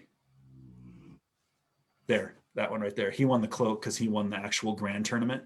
Okay. Arminius did. I made that cloak. Did you make the, yeah, phenomenal cloak. And so, yeah, so that was a great photo op. I love that guy too. It's another one. Like I have a list of people that I asked to squire me that turned me down, but then when you look at it, they're like, yeah, that guy made the right choice. You know, I mean, I would have loved to have been part of your journey, and I can be, but yeah, I'm sad that he stepped away. But you know, I have hope he'll come back. Yeah, I mean, I think there's just a lot of stuff, but guy's phenomenal. And then Duke Eric right there in the middle, who I consider him my sensei right now, because we go toe to toe all the time. I'm lucky that he's moved here, and I'll be sad when he decides to go find other things. Feel very fortunate. He's a great, the guy is an incredible teacher. I mean, and he knows, I mean, I've been in it for like 40 some odd years, but he's been in it since he was a baby. Like I remember going into when Doug and Tweet, like their A-frame, when he's in there crying, like, because he's one, you know, so, and he's just, I feel very fortunate to have him here too. I mean, he's just a phenomenal guy. I feel very lucky. And then Skepti, the guy who's been like, hey, that's going to be us one day, you know, when he's squired to Torgal and I'm squired to Dak, and he's like, that's going to be us in the finals. And I'm like, whatever, dude. And it was, he was right. And, you know, I feel very fortunate to have fought him and for as much as I did. And we kind of went back and forth in the 90s, and what a great opponent to have. I mean, and I was super happy that he came out and finaled against Kjartan. And I'm also happy that it was him in the finals with Kjartan and not me. And then, so the bottom right-hand picture with Einar, from Viscount Einar up in Avakal, when you talk about some of your favorite fights, when you talked your ducal interviews. That guy, bar none, is probably one of my favorite fights of all time. And it's actually this fight in this tournament. It's the Roses tournament that Uther did before Champions on Saturday, where it was like 1,000 degrees. Where Hathaway fought for his stick. Yeah, where Hathaway fought for his stick.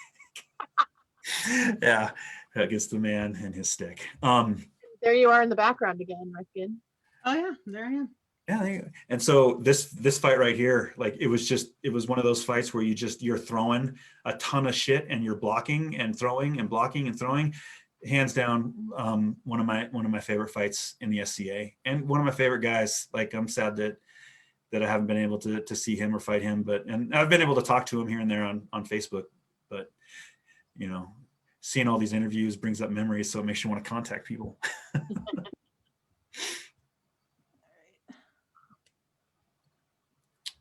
Yeah. That's just a whole bunch of you. The many faces of Sven. Yes. Yeah, that breastplate doesn't look like that anymore. Now it looks like beef jerky. So, but yeah, that Spartan helm was made by Vic. And then that's Cathal and Athos, who pretty much took me out of the 3 crowns he at least gave me one loss in like the 3 crowns when I came back. Cause in 2013, I came back to fighting, and it was kind of a long road to get back into tourney shape. And I think that was the 3rd round, and he killed me. I think I went on to the quarters, and I think Dagar killed me. But it's always like, you got to learn, you got to get back, and you got to face all these things to kind of get back. I mean, literally, it was a 5-year process to get to the finals to lose to Christian. So it was a 5-year process, and then it was another year to get to Morgan. And I tell you, that guy all these guys are so amazing. And there's me and Sven. That was in Utah at Sean's thing. And basically, I think his words is like, he took my lunch money here. And then I got it back from him when he came down in November to Tri-Cities. So, so awesome. Like, God, it's fun. Anyway, incredible. And I think that's the actual thrust that killed me, to not let me go to the finals with Christian again in September. That is a beautiful picture. It is. Yeah, Attias is like, we had been hammering on him the day before. Right. About fighting with his new shield. Yeah, he's like, we're on the screen. It's like, so do you think I should fight with this? And I'm like, oh yeah, totally. You should fight with that. I was watching you earlier. And so I'm like, no, you shouldn't fight. Are you trying to sabotage yourself? I just smack you in the face. He didn't fight with it. What's that? He didn't fight with it. No, and he didn't. And he went on to the finals with Christian, and it was probably one of the best finals I'd seen in a long time. I mean, it really could have gone either way. Yep. And for a while there, I thought it was going in Attias's direction, but Christian is just Christian. He's a Terminator. Like, he's like that. If a Hemsworth was to play a Terminator, he's like the long lost Hemsworth brother. Yeah, he's just so goddamn sexy. I don't know. Well, I don't know.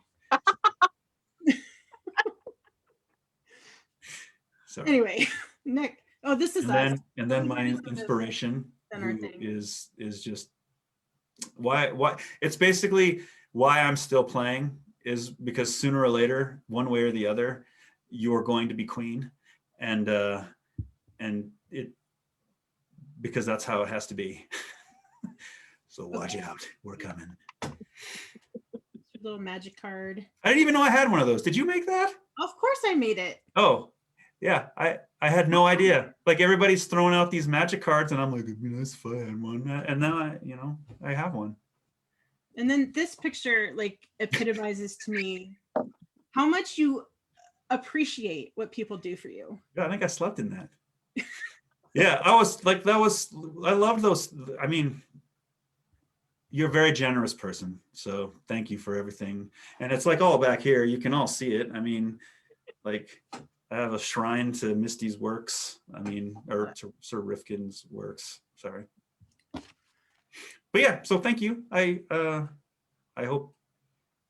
Well, we're not done. Oh. Well, I mean, we've been going a long time, but we still have to look at your sword. Oh, right. So let me do that really quick. Because you are a Duke. You are my number 100. So this is actually So this is actually a sword that Toro made and Dak had, and Toro Wow. used to wear it on his belt when he'd go out and fight. And so Dak had it, and I took it from his garage. So Wait, hopefully wait. he's not watching this. The side that's all laced up. Okay, it looked like it was ridged. Oh, yeah, no, No, not really. I kind of use it for pell work because it lets me work on my edges better. But yeah. Cool. So I'm pretty much no different or not exceptional in any way on this. And it's a different experience every time. This is actually Arnsbjorn made this, and the handle is. Can you see that at all? Yeah. Yeah, the handle is. I love this handle, and I'm trying to get him to make me another one, but I just we can't cross the border. So, but I wanted one in a 36 because this is a 35 with a thrusty, and it's pretty good, but it has a good flow to it. So I like this one because I've been practicing on the Pell and stuff. It's not as doesn't because I'm using my body a lot more. It doesn't feel as heavy. So that's an Arnsbjorn sword, and if you can get one, I highly recommend it. So this is one that this is what I normally use. This is a 36-inch sword with a thrusty on it.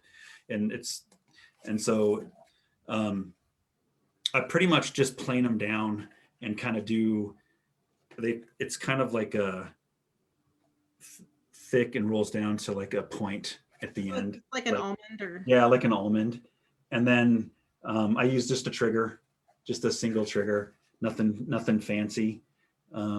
This first finger in there, and it just I can slide back and forth kind of in there, and this one's pretty beat up. This one's pretty much done.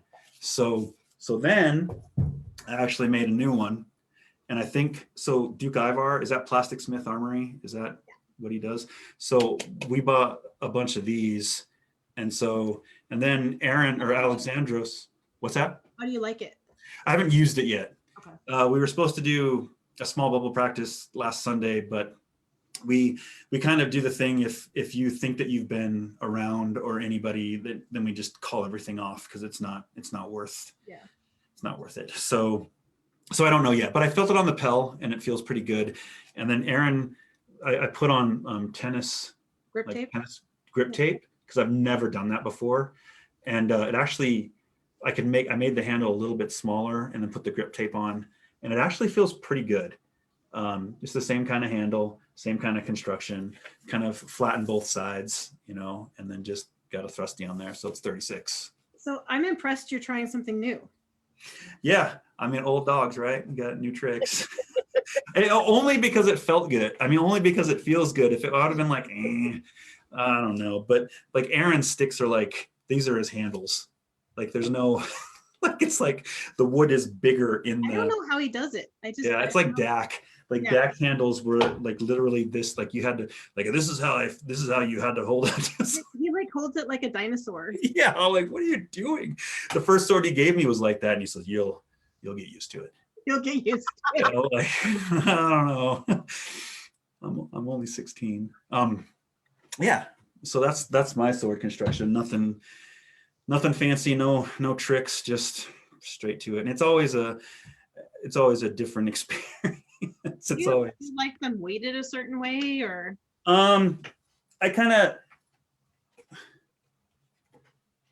It's kind of like that. I mean, I don't like them tip heavy. I kind of like it dispersed and I don't like a heavy bottom. And so it's all kind of feels balanced in there, and I try to make sure the thrusty is, now that we can do that kind of low profile, because before it was pointless, like so, and I actually never used a thrusty for years, and I was just like, screw you, Skepti and Skeggy, I'm tired of trusting by you guys. I'm gonna try something different.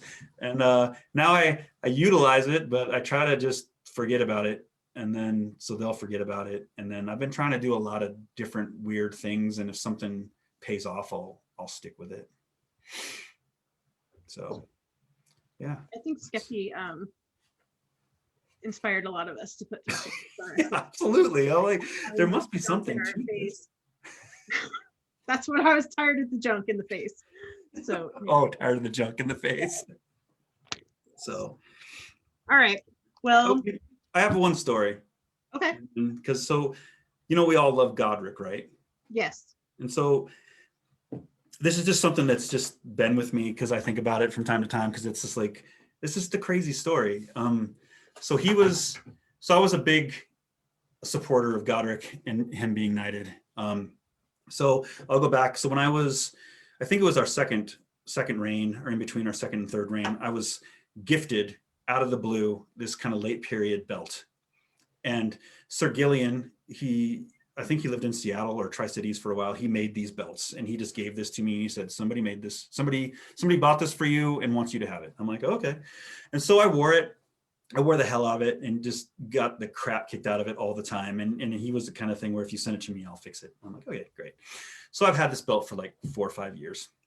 So fast forward, we're at Ursulmus and we're talking about Godric, and Godric's going to get knighted. And I'm like, sweet, I have a belt for him. And so as it goes through, and then as time goes on, because it's like, I think it's 2003 or 2004 when he got knighted. I think he got knighted by Skepti. I think you got knighted the year after me, 2004. The year after, okay.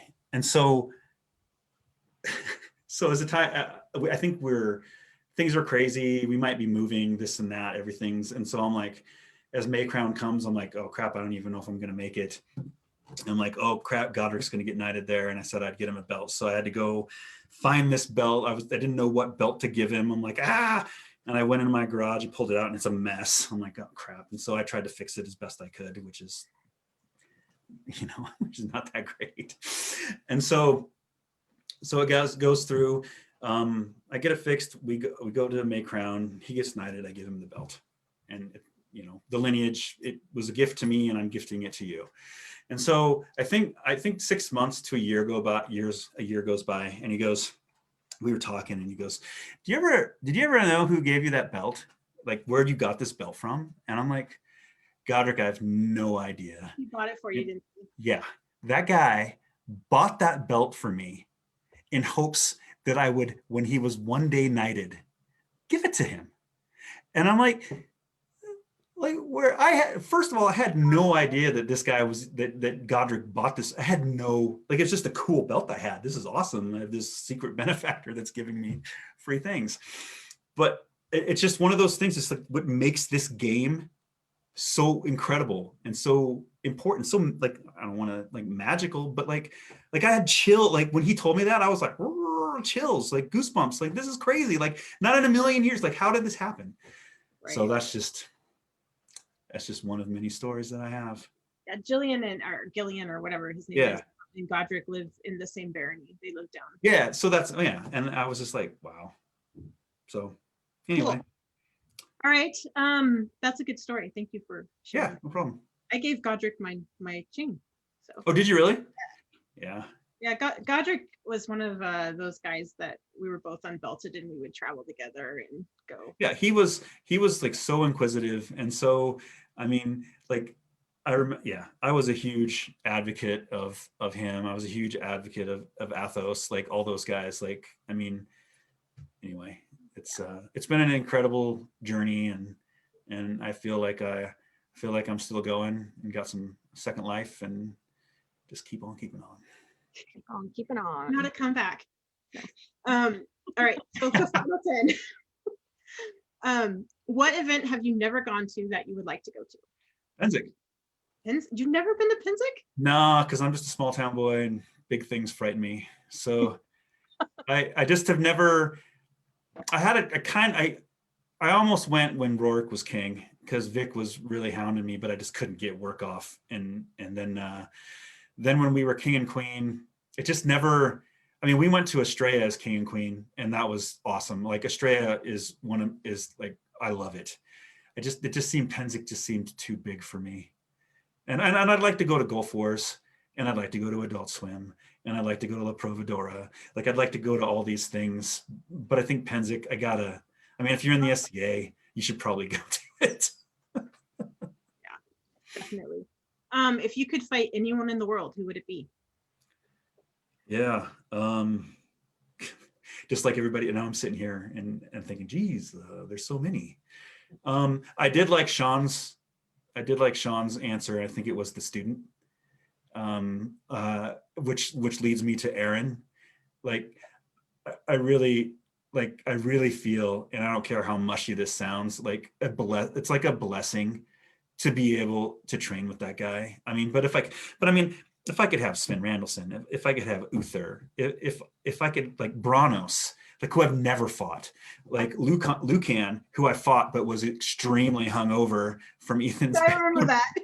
Like if there's a time, like what are you doing, Derek? Like, come on, you're fighting this guy. Like, I mean, it was still fun. I mean, I still had a good time doing it, but just like I really want to fight Branos. Like I really want to go to fight. Pensick and fight Branos. Yeah, and just all these people from the East Coast who are all phenomenal. And I don't know any of them, but I mean, I do feel like Jade. Like I'd like to like just scrap around with Jade for a while, and just like I was lucky enough and to fight Leaf, who passed away.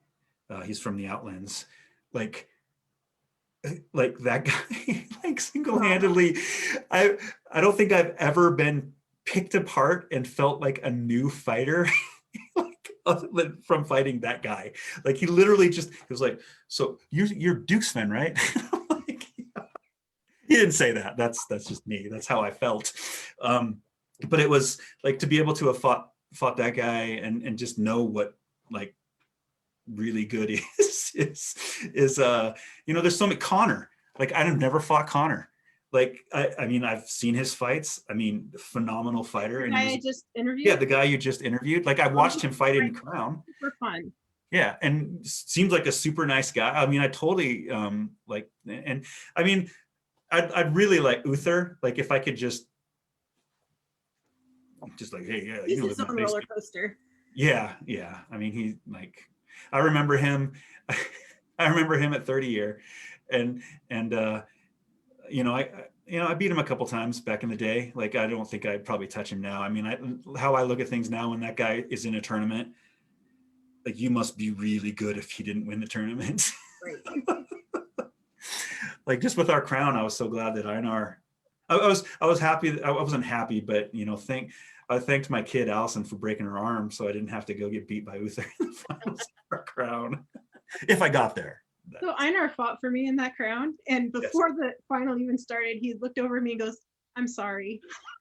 I probably would have said the same thing. Oh my God, I did the best I could to get here. I had a really good day. Yeah. So, all right. What's your favorite Estrella story? Geez, like that's another one, right? So, and another one back to Connor, Duke Connor, like, because I think we must have been at the same event, because Sean did the same thing to me. He was like, "You got to fight my squire." And I'm like, "Oh, okay." Like, his name's Michael O'Brien. He doesn't have a persona yet, but he's pretty good. And he, like, I'm like, really? Like, like can I just give him my knight's belt now? Like, what is holding this guy back? And again, like, he's a martial artist guy and fighter, right? His teaching, and I was pretty happy being able to be around that group, like Artemisia, when we were king and queen, because I soaked up a lot of information from them, and he is an amazing fighter. And I actually got to be at his knighting, Wow. which was super cool. And yeah, I was like, yeah, nice. Thanks a lot, Sean, you jerk. So Michael has this like brain that's incredible. I met him, I think in 2009 at one of Sean's things. Yeah. He's like, "Oh, I watched you fight at Estrella in 1998 in the Outlands tournament, and you did this." And because I think I fought Sean when he was Prince of Artemisia. Oh, okay. And he remembered the whole fight from this like nobody squire from 10 years ago. He's like Rain Man of fighting. Like, yeah, seriously. Like, he has like this photographic memory for fights. It's crazy. Well, yeah, and just because I remember him just breaking stuff down and just laying it out. And to go back to another Damon of Artemisia, that guy is also like, I do not get to fight him enough, because when he was a newly minted knight, he came to our Toys for Tots tourney in Willsmere. Nobody knew who he was. He was just a brand new knight from Artemisia. We did know who he was after he left because he won the tournament. And I'd love to go toe to toe with that guy because he's amazing too. So. Yeah, I was so bummed that that whole like barbecue thing didn't happen up in Montana last year. Oh yeah, screw you, COVID. Yeah. So Estrella, I have a couple different stories. One, that's where I fell in love with Cathal, because he was Prince of Summits, and Is that when you climbed the pole? Yes, climbed the pole, did some crazy stuff. I had another experience when we were king and queen, and we went down there. And I'm not going to say what principality or what prince it was. If he's watching, he knows. He was talked into stealing the shield or banner of the Artemisian queen. Oh. And so as a joke, but I guess she probably wasn't in on it. It was actually, you remember Morgan makes the super nice plate. He was squired to Avaloc. Yeah, Duke Morgan. Duke Morgan. It was his lady. They were king and queen at the time. And so after everything's done, the fighting's all over, and I finally get a break after court. I get back to the encampment, and I kind of let everybody go, and they're over by a fire, and so I'm starting to eat. And as soon as I get my spoon up, I'm like surrounded by 15 people. Like, so, and it was 2 crowns. It was, gosh, I can't remember her name. It was Dirk was king and his queen. So it was her and her entourage, and then the queen of Artemisia and her entourage. And I'm like, wow, like this is crazy. Because they're basically like, I mean, swords girded, like, and it was like, I'm like, guys, like, I'm having dinner. Like, no disrespect, your majesties, but I'm eating and I don't even know what you're talking about. So long story short, I basically talked to that prince.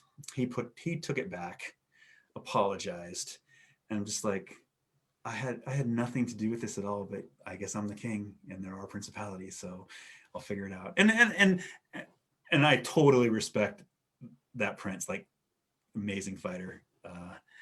Just not the right choice. Didn't choose the right person to. Yeah. And then I also had just tell me if I'm going on too long, because apparently I have some stories. So I took my brother-in-law to an Estrella, and we were at the Outlands party that they do. And so we're all around the fire, and he takes off, and I'm just sitting there hanging out with a group of people. And all of a sudden I have this queen, I can't remember of what kingdom, and a duchess coming over to me and laying into me for what he did. And I'm like, what is going on? Just they're not stopping. And I'm like, I'm so sorry. I'm like, Billy, please say sorry, apologize. I'm like, he doesn't know I don't know what he did, like, because he went over to the Biffies. Like, I don't know what he did. This is his first time at one of these things. And then they all started freaking laughing at me. Oh. Because he went over there and just happened to grab a queen and a duchess and said, that guy over there is my brother-in-law. Can we give him a hard time? Yeah, this was the last time I invited him to. Is that your sister's husband or one of Signy's brothers? No, it was my sister's brother, because they lived in Glendale. So that's where I stayed at every Estrella. So they lived there for like 4 or 5 years that I went, and they were literally 20 minutes away from the site. So, who are your favorite people to watch fight? Alexandros, Duke Sean. Are you feeling the love, Aaron? Yeah, you feeling that, buddy? Yeah. So Duke Sean, Matthias, Christian, Morgan. I mean, there's such a scope of people. Like, I love watching Thorin fight. Just methodical and perfect in everything he does. Skaggy, because he's so patient, like, so patient, and has such a brutal, like, snap to offside. Davin, because he's just flowing and just free, like, he's just like like the way he moves. I mean, I can go on and on and on. I mean, they all know. I mean, it's everyone. And I'm sorry if I missed somebody, I really am, but you all know, like, you're all fantastic. I mean, Eric, like Duke Eric from Down Under, like that guy was such a pivotal, like just a pivotal point in fighting for me too. Like he's the guy that told me, because I remembered this in his interview, talking about marking a place in his apartment or his, like, where he'd mark different places. And I did, like, he told me that, and I did that in one of my apartments, like, and that all comes from, like, yeah, so. Let's see. Do you have a hero or a mentor in the SCA? And if so, who is it? I mean, you kind of already talked about that. Yeah, Dak Jarl Olferson is. He's the man. He's literally, he's my hero. He's my hero in the SCA. He's my hero in life. Like, I have a great relationship with him, and he's part of my family. And you know, he comes here and we do things, so I wouldn't be who I am without that guy right now. I mean, I wouldn't have tried to do the things that I try to do, like, without him. So, and just in the SCA in general, you know, it's kind of formed who I am. If you had to recommend one event in Ontario for someone from out of Kingdom to go to, which one would it be? Oh, Sport of Kings, Ursulmus. I mean, both of those. Like, so if it was an off year, I'd say go to Ursulmus. But if it's an odd year, then Sport of Kings, because there's nothing that brings people together more than that Sport of Kings culture. I mean, it truly is a phenomenal. You guys laughing at me? I'm laughing because Merrick just asked how you keep your hair so perfect. Yeah, that's a secret. Merrick, we're back with those odd questions again. We've been We missed you, Merrick. Yeah, we do. We missed Merrick. I'm not laughing at you at all. That's awesome. All right. What Thank you. is your favorite medieval-esque or period movie? Excalibur. I mean, so I had a whole, like, thing that I did, like, before major events. It was like that whole week I'd just watch Excalibur, I'd watch Vikings, I'd watch the just anything that had to do with medieval flesh and blood. Like, there's a few reasons why you'd watch that movie, but that was, the fighting was you know, Lance Connect and stuff like that.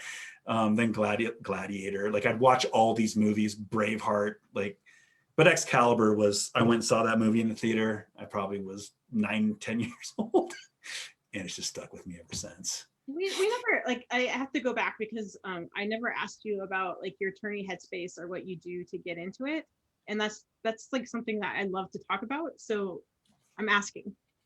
So yeah, I mean, I really think, like, prior to the event, I really try to get in that feel. And I try to, you know, you try to eat right, you try to make sure you're doing stuff correct and stay in the right headspace. But I'm kind of a go with the flow kind of fighter. I mean, it depends, like, but what Dak used to tell me was, you know, you try to, you know, focus on each fight. Don't focus on your next fight. So I would try to not ever go to the tourney board and look to see who I was fighting. Of course, people will come and tell me, but hopefully that's soon enough to the fight where it wouldn't let me get in my headspace. Because for me, overthinking about what I'm doing against that opponent could be kind of detrimental to me. I kind of just want to go in and fight my fight and not really worry about what they're doing. And to me, it just didn't really matter, because I was just going to try to envelop them in any way I possibly could. So it didn't really matter what they did. And so my headspace is I don't try to overthink anything. And I just try to keep as loose as possible and not get too serious. Because when I get too serious, it just, what's the point? That's just me. Anybody else can do whatever you want. If you could change one thing about the SCA, what would it be? Like the SCA in general? Yeah. Like, or a rule, or whatever you want. Oh,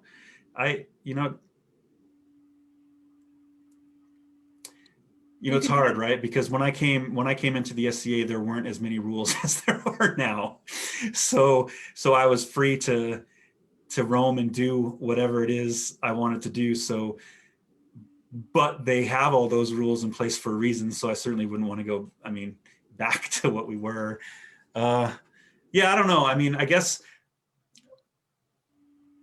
I really love and enjoy those times I had prior. I don't know if I change anything. I mean, I think things are how they are.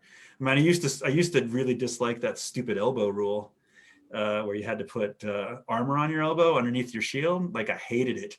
Like, I even complained to the people that did it. But now thinking back at it, it's probably a good idea.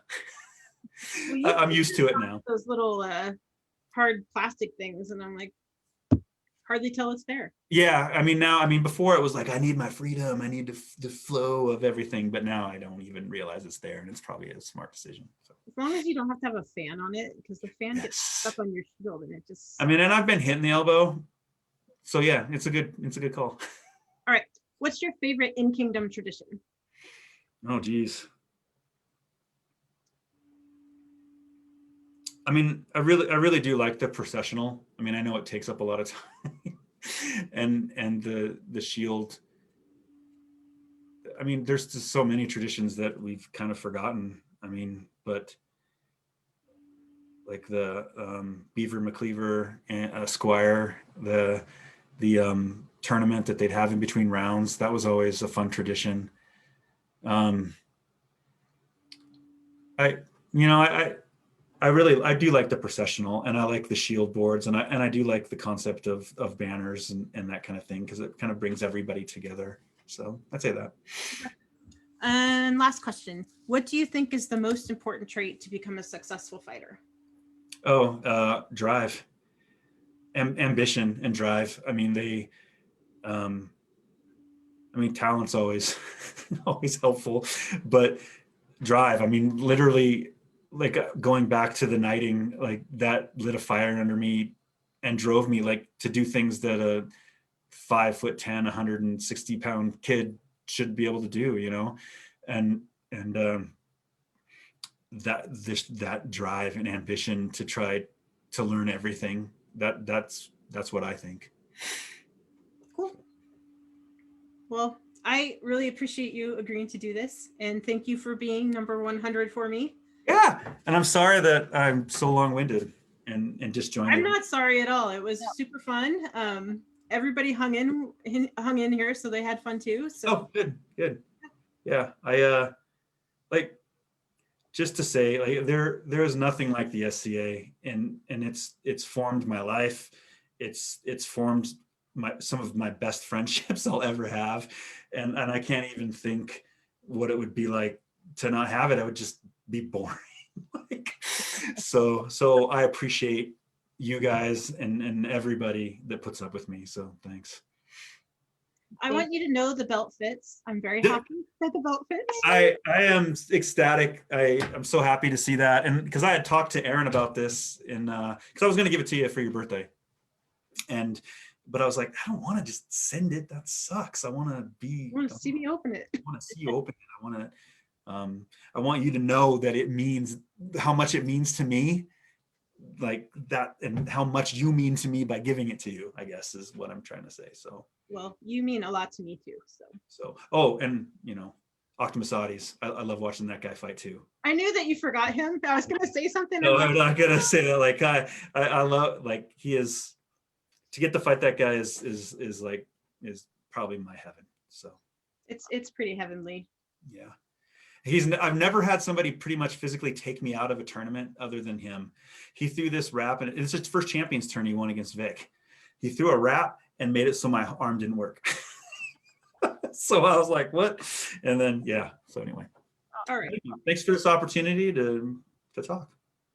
I really appreciate it. Aishaxi, who are we talking to next week? We're talking to Dayaden. Oh, Countess Dayaden. Another Lion of Antir, another elusive Lion of Antir. So it should be fun. She's a really fun person. So yeah, she really is. So my lady. I'm excited about that. All right. All right. You guys take care. Be safe. Are you gonna? No, you're not gonna do it. Okay. Well, I don't know where my book is, and I can't remember anything anymore. And then, sorry. Thank you again, Chris, and we'll see you later. All Bye right. bye.